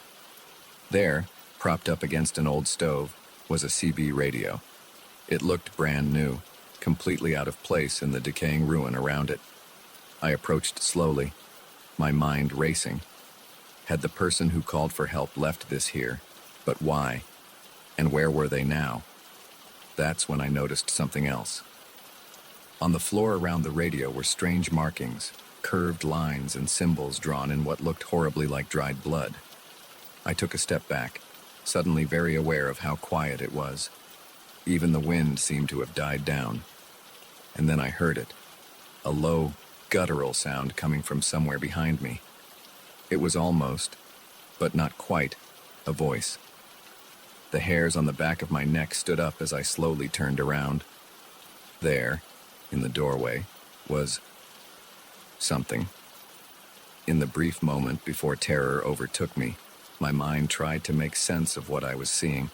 It was vaguely humanoid, but too tall, too thin, its limbs bent at impossible angles, and its face, God, its face was just a blank expanse of pale skin with a mouth that split it from top to bottom. I'd like to say I fought, or that I at least had the presence of mind to run. But the truth is, I froze. rooted to the spot as that thing unfolded itself, growing even taller as it flowed into the room like smoke given form. It reached for me with hands that were more like claws, and I felt my consciousness slipping away.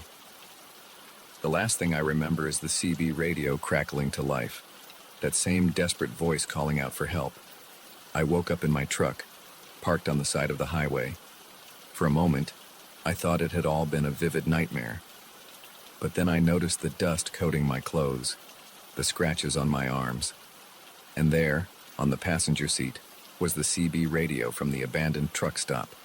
My logbook showed I'd lost almost 6 hours. 6 hours that I had no memory of. I drove to the nearest town in a daze, checked into a motel, and tried to make sense of what had happened. Had I really seen what I thought I saw?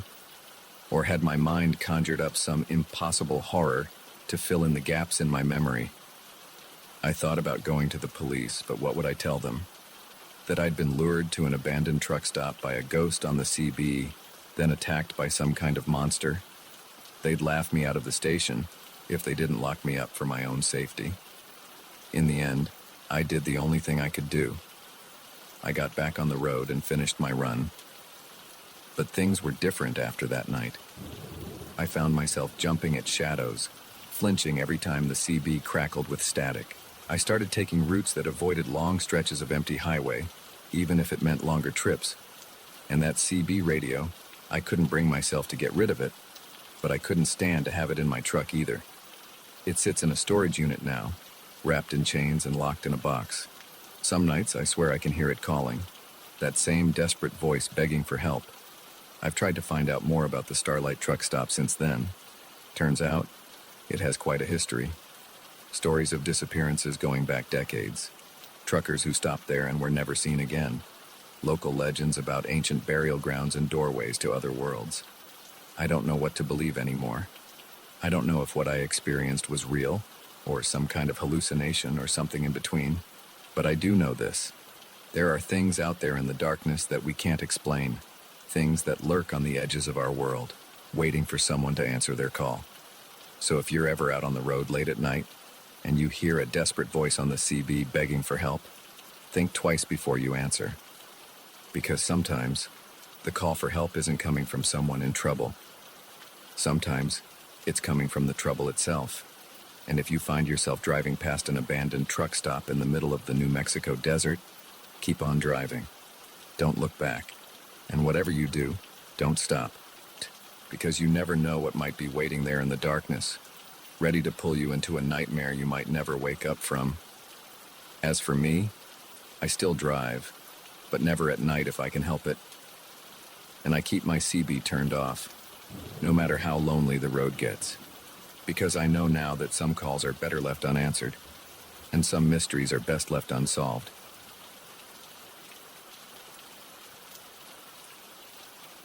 The first thing I noticed when I stepped out onto the porch that morning was the silence. No birdsong, no distant lowing of cattle, not even the rustle of wind through the cornfields. Just an eerie, oppressive quiet that made the hair on the back of my neck stand up. Then I saw it. A vast, intricate pattern carved into my wheat field, the stalks bent and woven with impossible precision. In that moment, as the rising sun cast long shadows across the design, I knew my life would never be the same. What I didn't know was how deep the rabbit hole went, or how dangerous the truth would turn out to be. My name's Jack Harper, and I've been farming this land for over 30 years. It's been in my family for generations, passed down from father to son since my great-grandfather first broke ground here in the 1890s. I've seen droughts, floods, and everything in between, but nothing could have prepared me for what happened that summer. It started innocently enough. A few of my cows got spooked one night, breaking through a fence and stampeding across the north pasture. Unusual, but not unheard of. Then my tractor started acting up, the electronics going haywire for no apparent reason. Again, annoying, but nothing too out of the ordinary for aging farm equipment. But then came the lights. I first saw them about a week before the crop circle appeared. I was up late, going over some paperwork in the kitchen, when a flash of light outside caught my eye. At first, I thought it was headlights from a passing car, but we're pretty isolated out here. The nearest neighbor is 5 miles down the road. I stepped outside, and that's when I saw them. 3 bright orbs of light, hovering silently over my wheat field. They pulsed with an otherworldly glow, casting long shadows across the swaying stalks. I stood there, frozen, for what felt like hours but was probably only a few minutes. Then, as suddenly as they appeared, the lights shot straight up into the sky and vanished. I told myself I was tired, that maybe I'd dozed off at the kitchen table and dreamed the whole thing. But deep down, I knew what I'd seen was real. The next few nights, I stayed up watching, but the lights didn't return. Just as I was starting to think I'd imagined it all, I woke up to find the crop circle. It was massive, covering nearly half of my 100-acre wheat field. The design was incredibly complex, a series of interlocking circles and crescents that seemed to spiral out from a central point. The wheat stalks were bent, not broken, woven together in a way that defied explanation. I called the sheriff, more out of a sense of obligation than any real hope for answers. Bob's been a friend for years, but I could see the skepticism in his eyes as he surveyed the damage. It could be pranksters, he suggested, not sounding very convinced. You know how kids get in the summer looking for thrills. I shook my head. Bob, this would have taken a team of people all night to do, and they'd have left tracks. Look at the ground. There's not a single footprint or tire track anywhere. He didn't have an answer for that. Word spread quickly, as it tends to do in small towns. By noon, my driveway was clogged with curiosity seekers, amateur paranormal investigators, and local news crews. I did my best to keep them off my property, but it was like trying to hold back the tide. That's when things started to get really strange. It began with the animals. My dogs, usually friendly to a fault, became aggressive, snarling at anyone who came near the crop circle. The cattle refused to graze anywhere near that field, clustering at the far end of their pasture and bellowing uneasily through the night.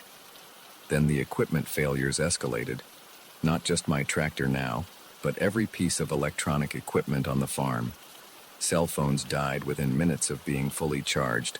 The TV emitted nothing but static, occasionally interrupted by bursts of what sounded like voices speaking in an unknown language.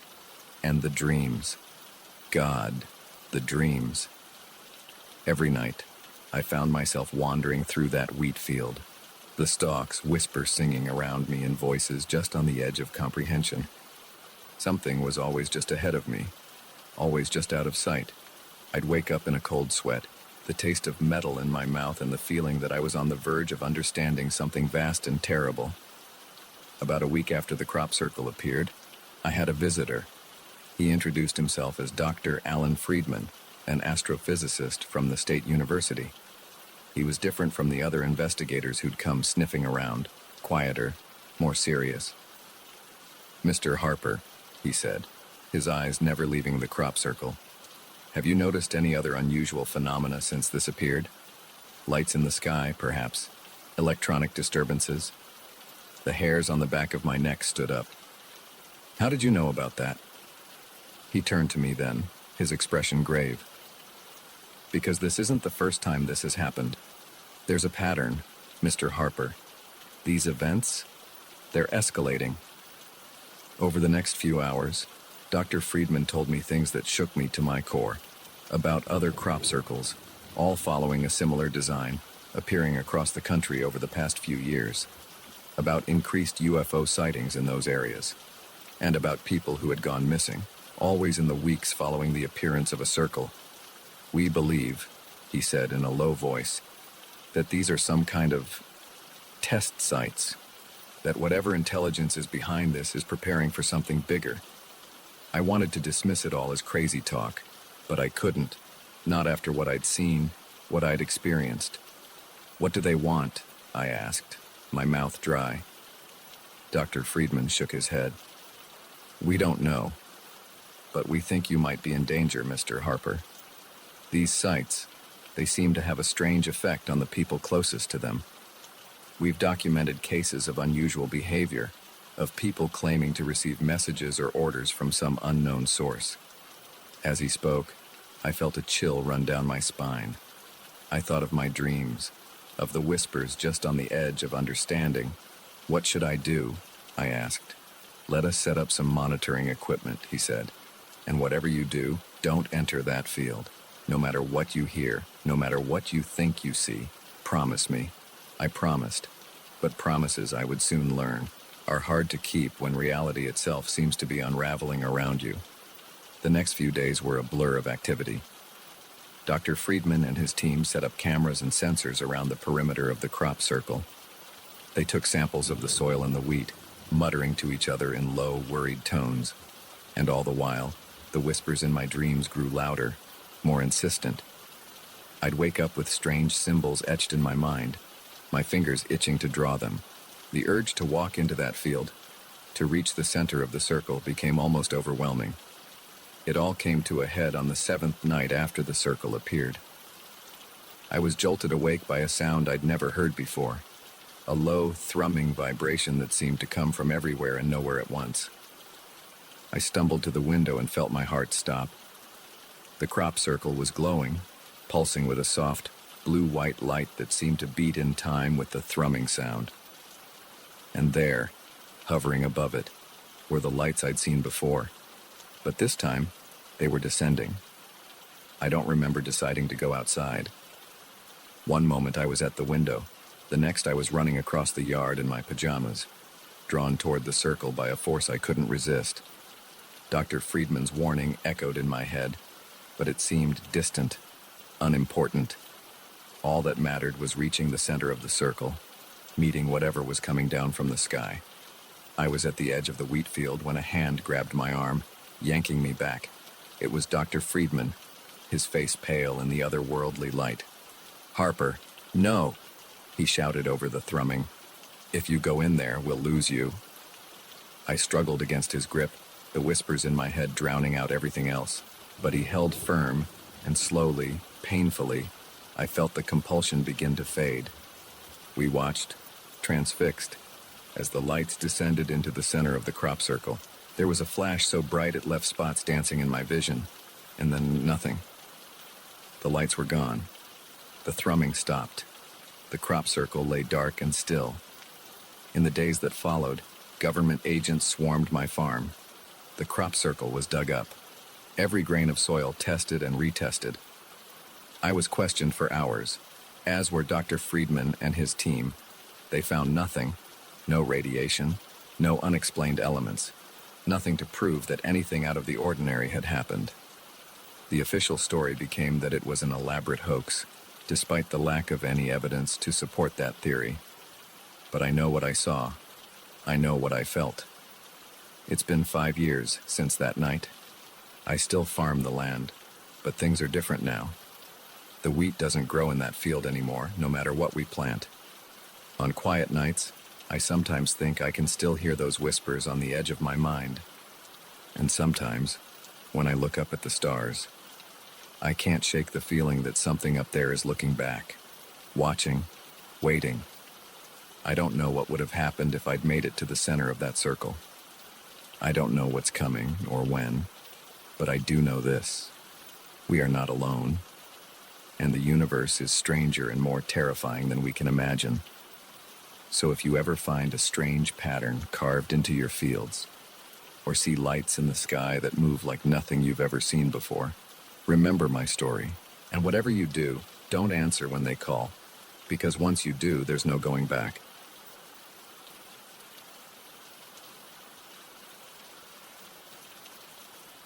The coffee cup was still warm. That's what got me. Not the eerie silence, not the abandoned cars, not even the fresh tire tracks leading nowhere. It was that paper cup in the trash, steam still rising from its contents, that made my skin crawl.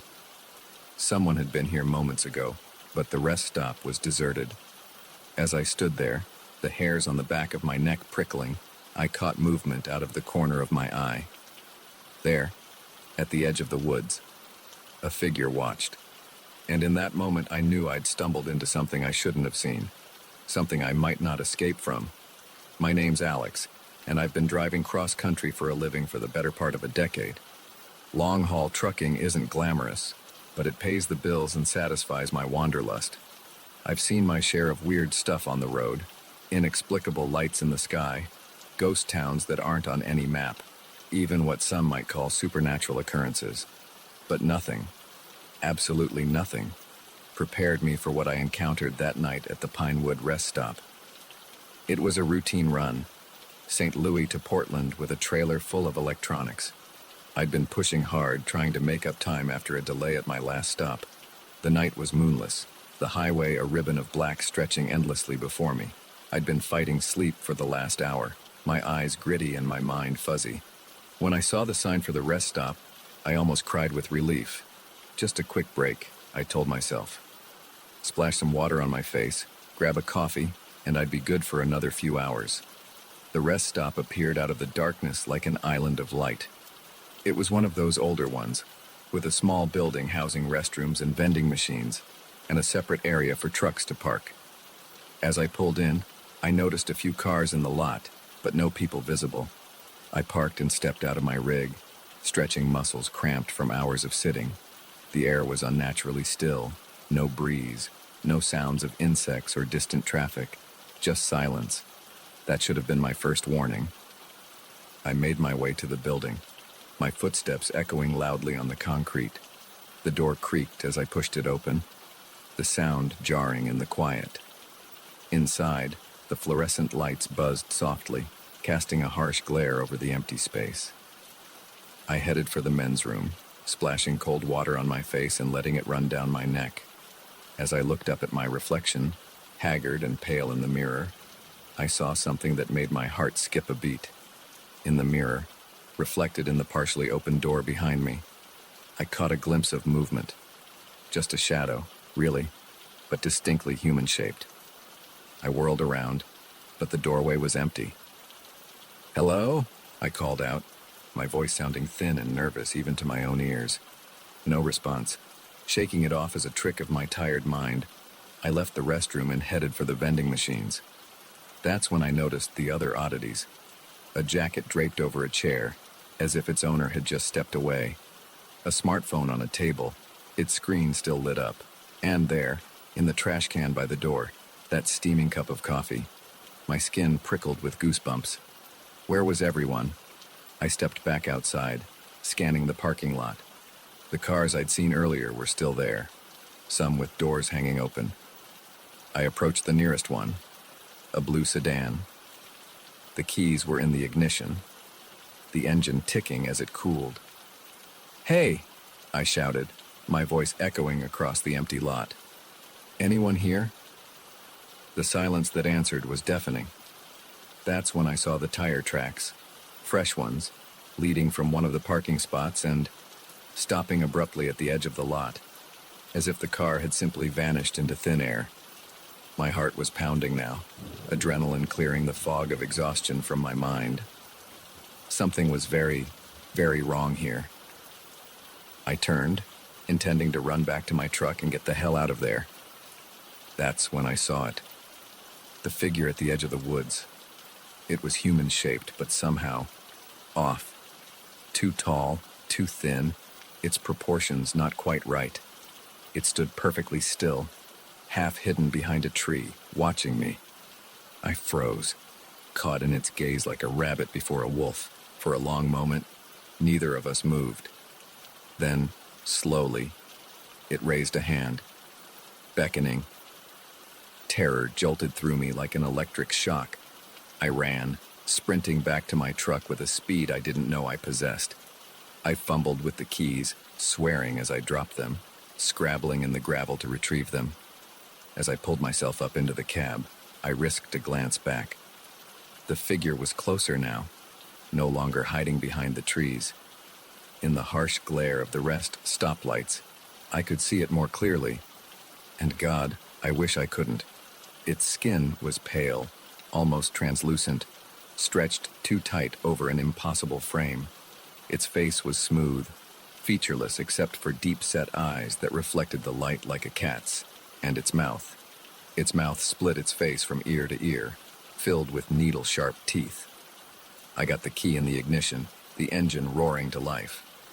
As I slammed the truck into gear, I saw movement out of the corner of my eye.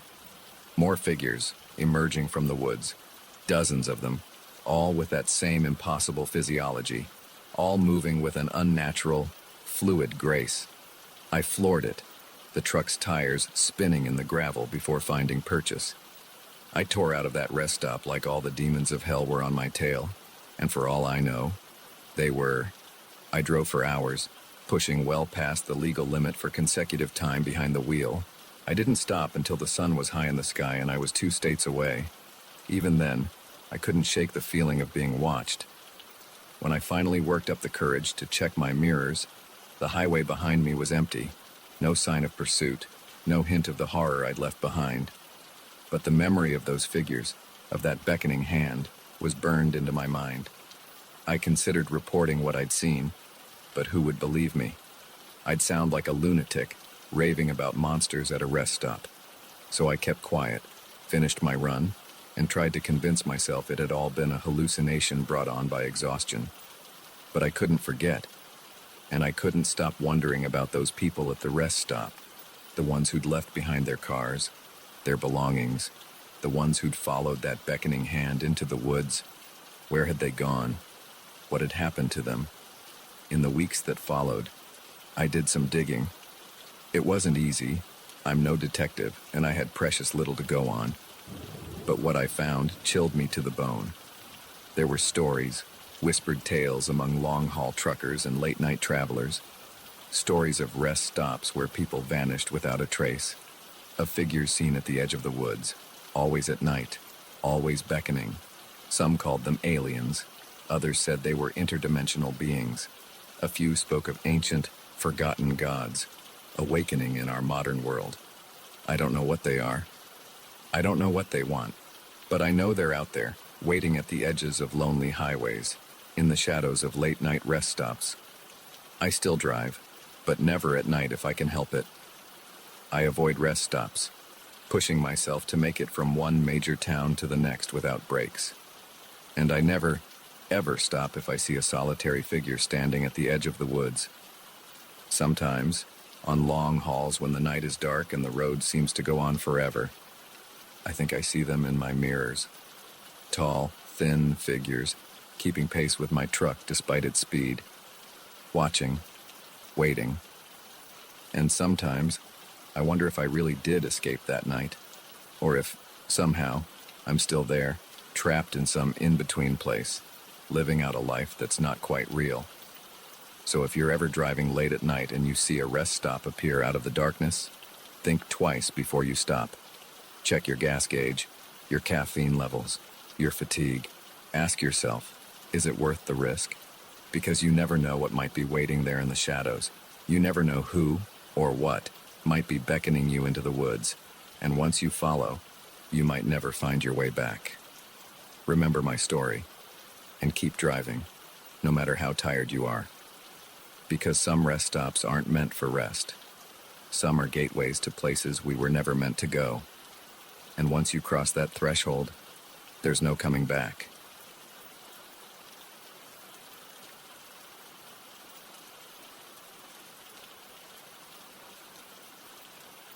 The first photo showed nothing but trees. The second captured a blur of movement at the edge of the frame. But it was the third image that made my blood run cold. There, emerging from the shadows between 2 ancient pines, was a figure. Humanoid, but wrong somehow. Too tall, too thin, its proportions distorted in a way that defied natural law. And it was looking directly at the camera.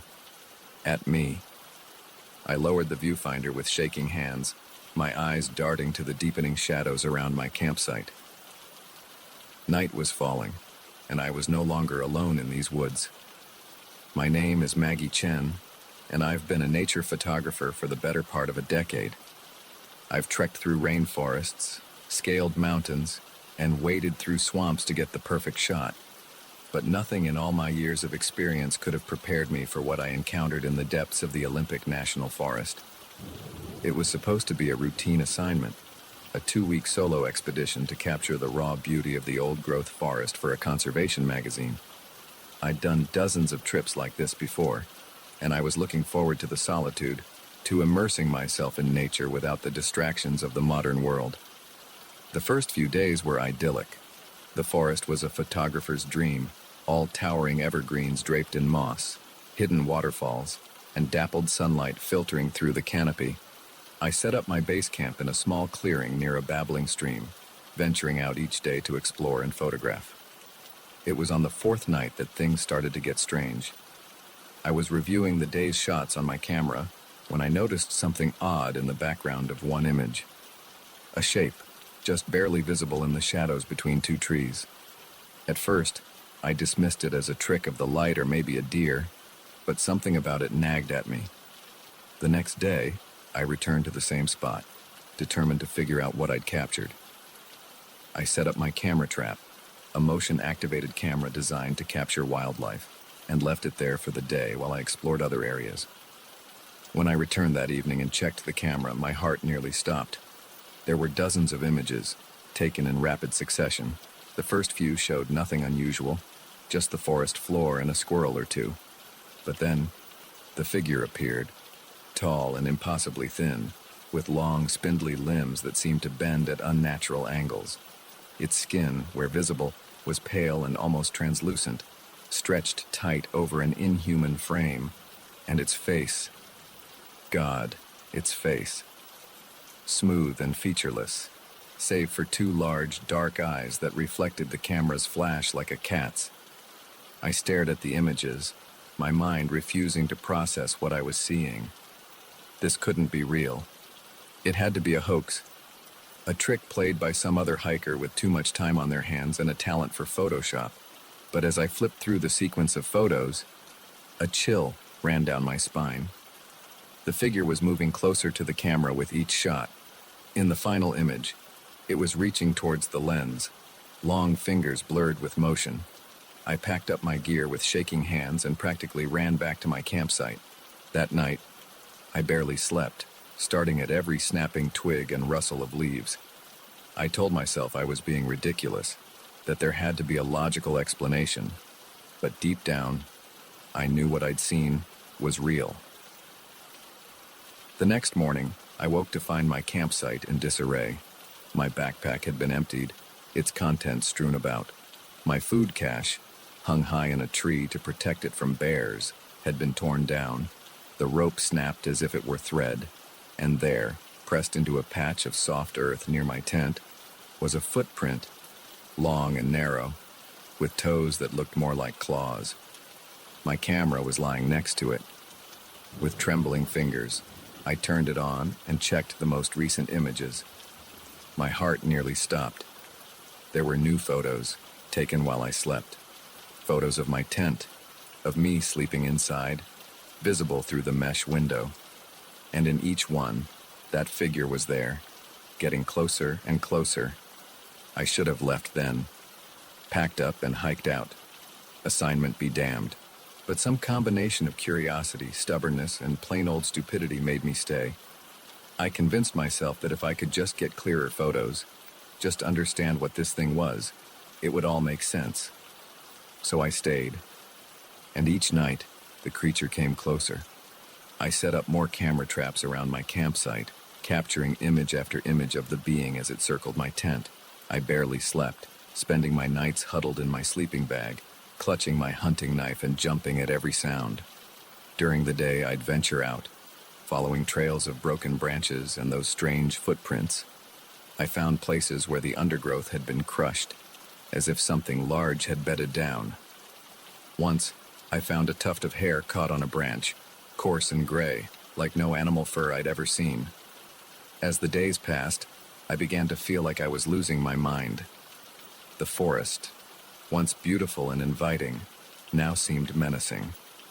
The trees loomed over me, their branches reaching out like grasping fingers. I couldn't shake the feeling of being watched, even in broad daylight. And still, I stayed.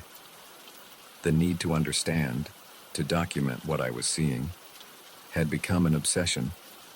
It all came to a head on what should have been my last night in the forest. I was planning to hike out in the morning, my assignment completed and my sanity hanging by a thread. I'd set up my cameras for one final night of observation, hoping against hope for that one clear shot that would prove I wasn't crazy.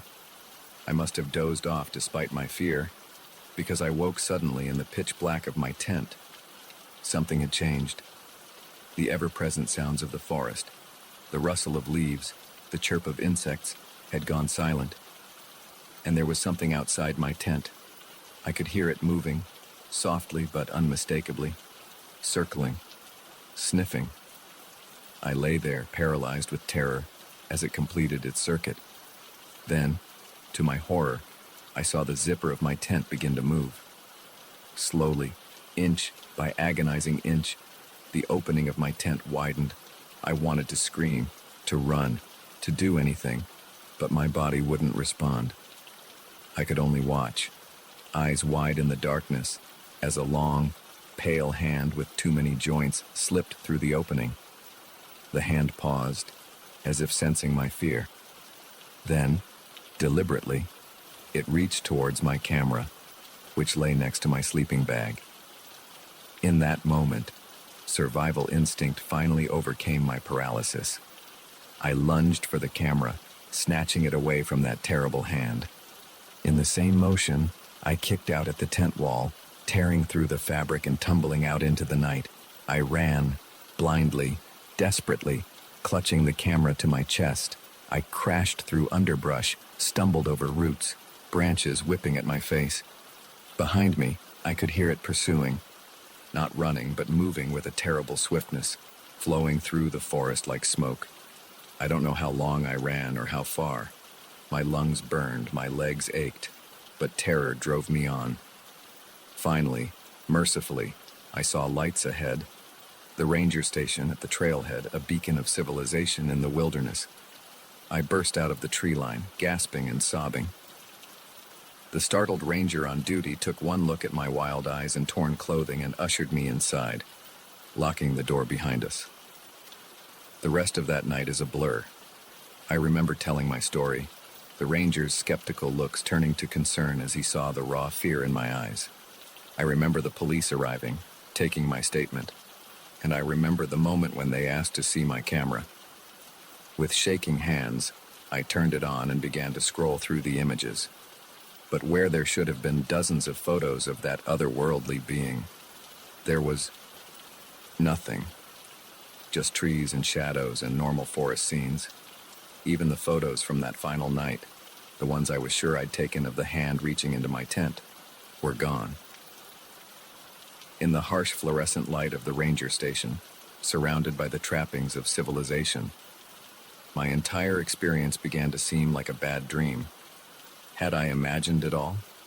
Had 2 weeks of solitude in the deep woods driven me to some kind of breakdown? But then, I saw it. In the very last photo on the camera, barely visible in the background, was a figure, tall and thin, half hidden behind a tree. And though the image was blurry, I could swear it was smiling. I've never gone back to those woods. I've never told the full story to anyone but you. My editor got a watered-down version about being spooked by wildlife, and the photos I submitted were carefully curated to show nothing but the natural beauty of the forest. But sometimes, on dark nights when the wind whispers through the trees outside my window, I find myself thinking about what's out there in the deep woods, about the things that lurk just beyond the reach of our cameras and our understanding. And I wonder, with a chill that goes bone deep, if it's still out there, watching, waiting for the next unsuspecting photographer to venture into its domain. So if you're ever in the wilderness, setting up your camera for that perfect shot of untouched nature, pay attention to the shadows between the trees. And if you see something moving there, something that doesn't quite fit, don't try to photograph it. Just run, and don't look back. Because some things in this world are not meant to be captured on film. And once they notice you noticing them, they never forget. They never stop watching, and sooner or later, they come for you. The first time I saw her, I thought I was looking in a mirror. Same shoulder-length brown hair, same green eyes, even the same tiny scar above my left eyebrow from a childhood accident. But this was no reflection. It was a living, breathing woman who could have been my twin. Our eyes met across the crowded dining room, and I felt a chill run down my spine. As she smiled and waved, I knew with sickening certainty that my relaxing Caribbean cruise had just taken a turn into uncharted waters. My name is Sarah Mitchell, and until that moment, I'd been enjoying a much-needed vacation aboard the Majestic Dream, a luxury cruise liner making its way through the turquoise waters of the Caribbean. I'm a 32-year-old software engineer from Seattle, and this was my first real vacation in years. I'd been looking forward to 10 days of sun, relaxation, and maybe a little romance if I was lucky. The first few days had been everything I'd hoped for. I'd lounged by the pool, indulged in far too many fruity cocktails, and even struck up a flirtation with a handsome guy named Mike who was traveling with a group of friends. It was on the fourth night at the captain's dinner that everything changed. I dressed up for the occasion, wearing a new blue dress I'd bought specifically for the cruise. As I made my way into the grand dining room, I caught sight of myself in one of the large decorative mirrors and paused to adjust my hair. That's when I saw her. At first, I thought it was just my reflection from a different angle, but as I turned to look directly at her, I realized with a jolt that she was a separate person, a person who looked exactly like me, down to the smallest detail. Our eyes met, and for a moment, the bustling dining room seemed to fade away. She smiled and waved, as if we were old friends. I felt rooted to the spot, my mind reeling. This couldn't be real. It had to be some kind of elaborate prank or a very vivid hallucination. A waiter bumped into me, breaking the spell. By the time I looked back, she was gone, lost in the sea of passengers making their way to their tables. Throughout dinner, I couldn't focus on the conversation at my table. My eyes kept scanning the room, looking for my doppelganger. I saw her once, sitting at a table across the room, but when I blinked, she was gone again. "Sarah, are you okay?" Mike's voice brought me back to the present. "You look like you've seen a ghost." I forced a laugh. "Sorry, just a bit tired, I guess. Must be all that sun." But as the night wore on, I couldn't shake the feeling of unease that had settled over me. Who was she? And why did she look exactly like me? The next morning, I was determined to find her and get some answers. I spent hours wandering the ship, checking every restaurant, lounge, and deck, but there was no sign of her. It wasn't until late afternoon that I saw her again. I was heading back to my cabin to get ready for dinner when I caught a glimpse of her turning a corner at the end of the hallway. I broke into a run, but when I rounded the corner, the corridor was empty. That night, I couldn't sleep. Every time I closed my eyes, I saw her face, my face, smiling at me across the dining room. Around 2 a.m., I gave up on sleep and decided to take a walk to clear my head. The ship was eerily quiet as I made my way through the deserted corridors. I found myself on one of the upper decks, leaning against the railing and staring out at the moonlit ocean. That's when I heard it. Footsteps behind me, soft but distinct. I turned, half expecting to see my double. Instead, it was Mike, looking surprised to see me. "Sarah, what are you doing up so late?" I hesitated, then decided to take a chance. "Mike, this is going to sound crazy, but have you seen anyone on the ship who looks like me? I mean exactly like me." He frowned, looking confused. "What do you mean?" I told him everything, about seeing my doppelganger at dinner, about chasing her through the ship. As I spoke, I could see the concern growing in his eyes.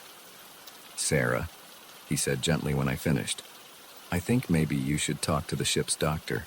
Stress can do funny things to a person's mind, and—" "I'm not crazy," I snapped, then immediately felt guilty at the hurt look on his face. "I'm sorry, I know what I saw, Mike. She's real." He nodded, but I could tell he didn't believe me. "Okay, look, why don't we do some investigating tomorrow? If there really is someone who looks that much like you on the ship, other people must have noticed too, right?" I agreed, grateful for his support, even if he thought I was losing my mind. We made plans to meet for breakfast, and I headed back to my cabin, feeling slightly better. That night, I dreamed of mirrors, endless corridors lined with mirrors, each one showing a slightly different version of myself. I woke up gasping, drenched in sweat. The next few days were a blur of paranoia and fruitless searching. Mike and I questioned other passengers, checked passenger lists, even bribed a junior crew member to let us look at security camera footage. But there was no sign of my mysterious double. Other passengers were starting to give me strange looks. I'd overhear whispers as I passed, see people pointing and talking in low voices. More than once, someone approached me, insisting they'd just seen me in a completely different part of the ship. Mike stuck by me, but I could tell his patience was wearing thin.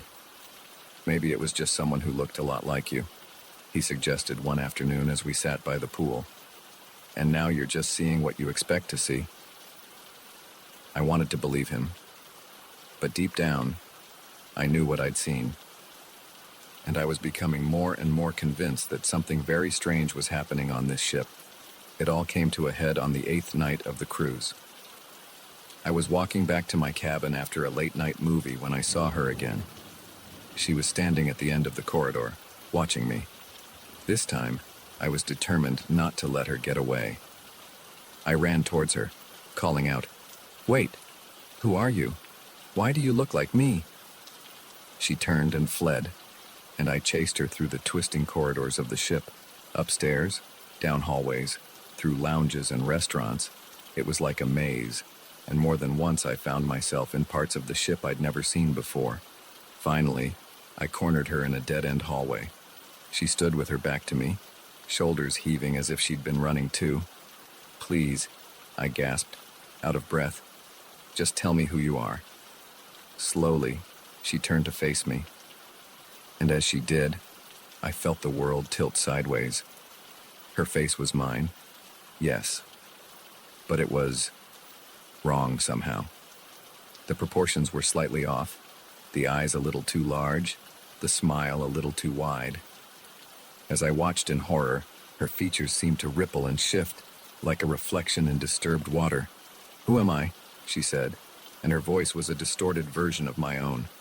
"I'm you, Sarah, or rather, I'm who you could be, who you might become." She took a step towards me, and I stumbled backward, my back hitting the wall. What are you?" Her smile widened impossibly. "I'm a possibility, a potential future. This ship. It exists in a place where realities intersect, where different versions of ourselves can meet." My mind reeled, trying to make sense of her words. "But why? Why show yourself to me?" She laughed, and the sound sent shivers down my spine. "To give you a choice, as of course. You can go back to your life, your safe, predictable existence, or you can embrace the unknown, become something more." As she spoke, I noticed something behind her. The end of the hallway was shifting, shimmering like a heat haze, and beyond it, I caught glimpses of other places, other realities. She held out her hand. "Come with me, Sarah. See what you could become." For a moment, I was tempted. The promise of adventure, of the unknown, pulled at me. But then I thought of my life back home, of my friends and family, of Mike, probably worried sick about where I disappeared to. I shook my head. No, this is my reality, my life, and I choose it. Her face twisted in anger, becoming less and less human by the second. "You'll regret this," she hissed. And then, before I could react, she lunged at me. I closed my eyes, bracing for impact, but it never came. Instead, I felt a rush of wind, a sensation of falling, and then nothing. When I opened my eyes, I was back in my cabin. Sunlight was streaming through the porthole, and the sounds of passengers enjoying the morning filtered in from the hallway. For a moment, I thought it had all been a dream, but then I noticed something on my bedside table, a small silver pendant, shaped like a key. something I'd never seen before, but that looked strangely familiar. I picked it up, and as I did, I caught a glimpse of myself in the mirror. For just a second, I could have sworn my reflection smiled at me with a mouth that was a little too wide. The rest of the cruise passed uneventfully. I never saw my doppelganger again, and eventually, I managed to convince myself that stress and too much sun had played tricks on my mind. Mike and I grew closer, and by the time we docked, we were making plans to see each other back in the real world. But sometimes, late at night, I find myself looking at that silver key, and I wonder about roads not taken, about other versions of myself in other realities. And I can't help but think that somewhere out there, on a ship sailing through the spaces between worlds, another Sarah made a very different choice. So if you ever find yourself on a cruise and catch a glimpse of someone who looks just like you, remember my story, and think very carefully about the choices you make. Because sometimes, our doubles are more than just reflections. Sometimes, they're glimpses of who we might become, for better or for worse.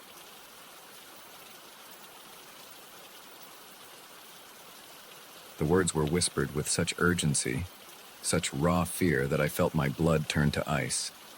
Whatever you do, don't be here at midnight. The weathered trucker who'd spoken them was already walking away, leaving me frozen in my seat, half-eaten burger growing cold on the plate in front of me. I glanced at my watch, 11:37 p.m. As I looked around the diner, taking in the tense faces and furtive glances of the other patrons, I realized with growing dread that I'd stumbled into something far more sinister than a late-night pit stop. My name's Jack, and until that moment, I'd been on a routine cross-country drive from New York to Los Angeles. I'm a freelance photographer, and I'd taken on a last-minute gig that required me to transport some sensitive equipment that couldn't be trusted to shipping companies. The pay was good, and I figured the road trip would give me a chance to capture some interesting shots along the way. I'd been driving for nearly 18 hours straight, fueled by gas station coffee and the kind of determination that only comes from a looming deadline. When I saw the neon sign for Mel's Diner, glowing like a beacon in the dark Nevada desert, I decided to pull over. My stomach was growling, and I figured a hot meal and a real cup of coffee would do me good. The diner looked like something straight out of a 1950s postcard, all chrome and red vinyl booths, with a jukebox in the corner playing old rock and roll tunes. But as soon as I walked in, I sensed something was off. The place was surprisingly busy for the middle of the night, but the atmosphere was tense, almost electric. I slid into an empty booth and ordered a cheeseburger and coffee from a waitress whose smile seemed a little too forced. As I waited for my food, I couldn't help but notice how everyone in the diner seemed on edge. Conversations were hushed, and people kept glancing at the large clock above the counter. When my food arrived, I tried to strike up a conversation with the waitress. "Busy night, huh?" She nodded, her eyes darting to the clock. "Yeah, it usually is around this time." "Oh, you get a lot of late-night traffic?" She hesitated, then leaned in closer. "Look, honey, you seem nice, so let me give you some advice. Eat quick and get back on the road. You don't want to be here too long." Before I could ask what she meant, she was gone, hurrying off to another table. I sat there, burger halfway to my mouth, thoroughly confused. That's when the trucker at the counter turned to me and whispered those chilling words, "Whatever you do, don't be here at midnight." As he walked away, I noticed other patrons starting to leave. They moved with an urgency that seemed at odds with the late hour, practically running to their vehicles. I flagged down my waitress again. "What's going on? Why is everyone leaving?" She glanced nervously at the clock, 11:45 p.m. now, and sighed. "I shouldn't tell you this, but things happen here at midnight. Bad things. Nobody knows why, but it's been going on for years. Some say this place sits on some kind of convergence, a weak spot between worlds. All I know is, Yarn, you don't want to be here when the clock strikes 12. I laughed, though it sounded hollow even to my own ears. "Come on, you can't be serious." What? Is this place haunted or something? Her expression remained deadly serious. Worse. Now please, for your own sake, finish up and go. I wanted to believe it was all an elaborate joke, some weird local custom to scare tourists, but the fear in her eyes, the palpable tension in the air, it felt too real to dismiss. I gulped down my coffee and threw some bills on the table, deciding that whatever was going on, I didn't want to stick around to find out.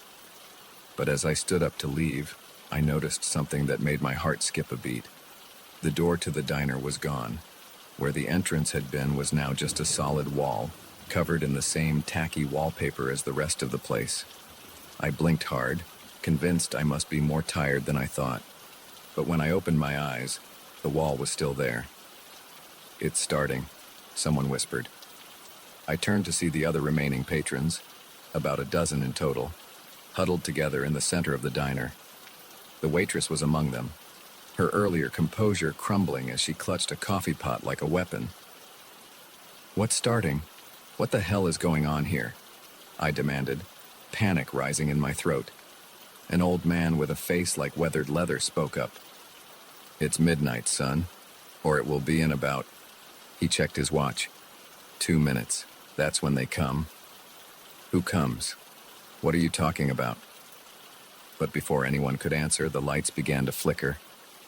The jukebox, which had been quietly playing Great Balls of Fire, suddenly switched to a slow, discordant melody I didn't recognize. The temperature in the diner seemed to drop several degrees in a matter of seconds. "Circle up," the old man shouted. "Remember, don't look directly at them, and whatever you do, don't let them touch you." The group formed a tight circle, facing outward.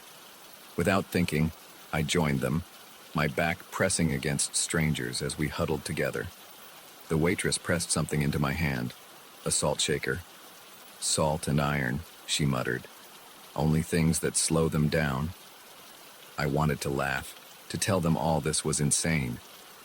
But the words died in my throat as I saw something moving outside the windows. Shapes, darker than the night itself, flowing like smoke but with a terrible purpose to their movement. They pressed against the glass, which began to frost over despite the desert heat. And then, as the clock struck midnight, the real horror began. The shapes outside seemed to coalesce, forming vaguely humanoid figures that were somehow more terrifying for their almost recognizable form. They oozed through the cracks around the windows, seeping into the diner like a noxious gas. Someone in our group whimpered. I felt a hand grasp mine and squeeze tight. The old man's voice rose in a chant, words in a language I didn't understand. Others joined in, their voices shaking but growing stronger as they repeated the phrases. The shadow figures circled us, their movements jerky and unnatural. I caught glimpses of limbs that were too long, of faces that shifted and changed like smoke. The air grew thick with the smell of ozone and something rotten. One of the creatures reached out towards our group. Without thinking, I flung the contents of my salt shaker at it. The thing recoiled with a hiss that sounded like radio static, its form dissipating for a moment before reforming. Time seemed to stretch and distort. I couldn't tell if we'd been surrounded for minutes or hours. My arm ached from holding it out, salt shaker at the ready. My throat was raw from chanting words I didn't understand. Just when I thought I couldn't take any more, when the press of bodies and the suffocating presence of the shadow creatures became too much, something changed. The old man's chanting reached a fever pitch, and suddenly, the air itself seemed to ripple. The shadow figures began to retreat, their forms becoming less distinct. They flowed back out through the windows, which shattered outward in a spray of glass. A wind whipped through the diner, carrying with it the last wisps of the creatures and the lingering smell of decay. And then, as suddenly as it had begun, it was over. We stood there in stunned silence for a long moment, the only sound our ragged breathing and the crunch of broken glass underfoot. Slowly, our circle broke apart. I saw tears on some faces, blank shock on others. The waitress was the first to speak. "Everyone okay? Anyone touched?" There was a general murmur of assent. No one, it seemed, had been injured, physically on at least. As if a spell had been broken, the diner burst into activity. People began sweeping up glass, righting overturned chairs, trying to restore some semblance of normalcy. I stood there, salt shaker still clutched in my hand, trying to process what I'd just experienced. The old man approached me, his eyes kind but weary. "First time, huh? You did good, son." I found my voice at last. What were those things? Why here? Why at midnight?" He shook his head. "Wish I could tell you. Been coming here every night for 30 years, trying to figure it out. All I know is they're getting stronger, and if we weren't here to hold them back." He trailed off, his implication clear. As the sun began to rise, painting the desert in shades of pink and gold, the door to the diner reappeared. People began to leave, nodding to each other with the camaraderie of soldiers who'd been through battle together. I made my way to my car on shaky legs, my mind still reeling. As I was about to drive away, the waitress ran out, pressing a piece of paper into my hand. "If you're ever passing through again," she said, "and you want to help, this is where we'll be." I looked down at the paper. It was a schedule, listing dates and times, a roster of guardians, keeping watch against the darkness. As I pulled back onto the highway, the events of the night began to feel like a dream. But the salt shaker on my passenger seat and the paper clutched in my hand were undeniable proof of what I'd experienced. I don't know if I'll ever go back to that diner. Part of me hopes I never see it again, but another part, a part I'm still coming to terms with, knows that I will. Because now that I've seen what's out there, now that I know what lurks in the spaces between moments, how can I not stand against it? So if you're ever driving through the Nevada desert late at night, and you see a diner glowing like a beacon in the darkness, think carefully before you stop. And if you do, keep an eye on the clock. Because when midnight comes, you might find yourself facing horrors beyond imagination, or standing shoulder to shoulder with strangers, the last line of defense against the encroaching dark. And whatever you do, don't be there at midnight. Unless, of course, you choose to be.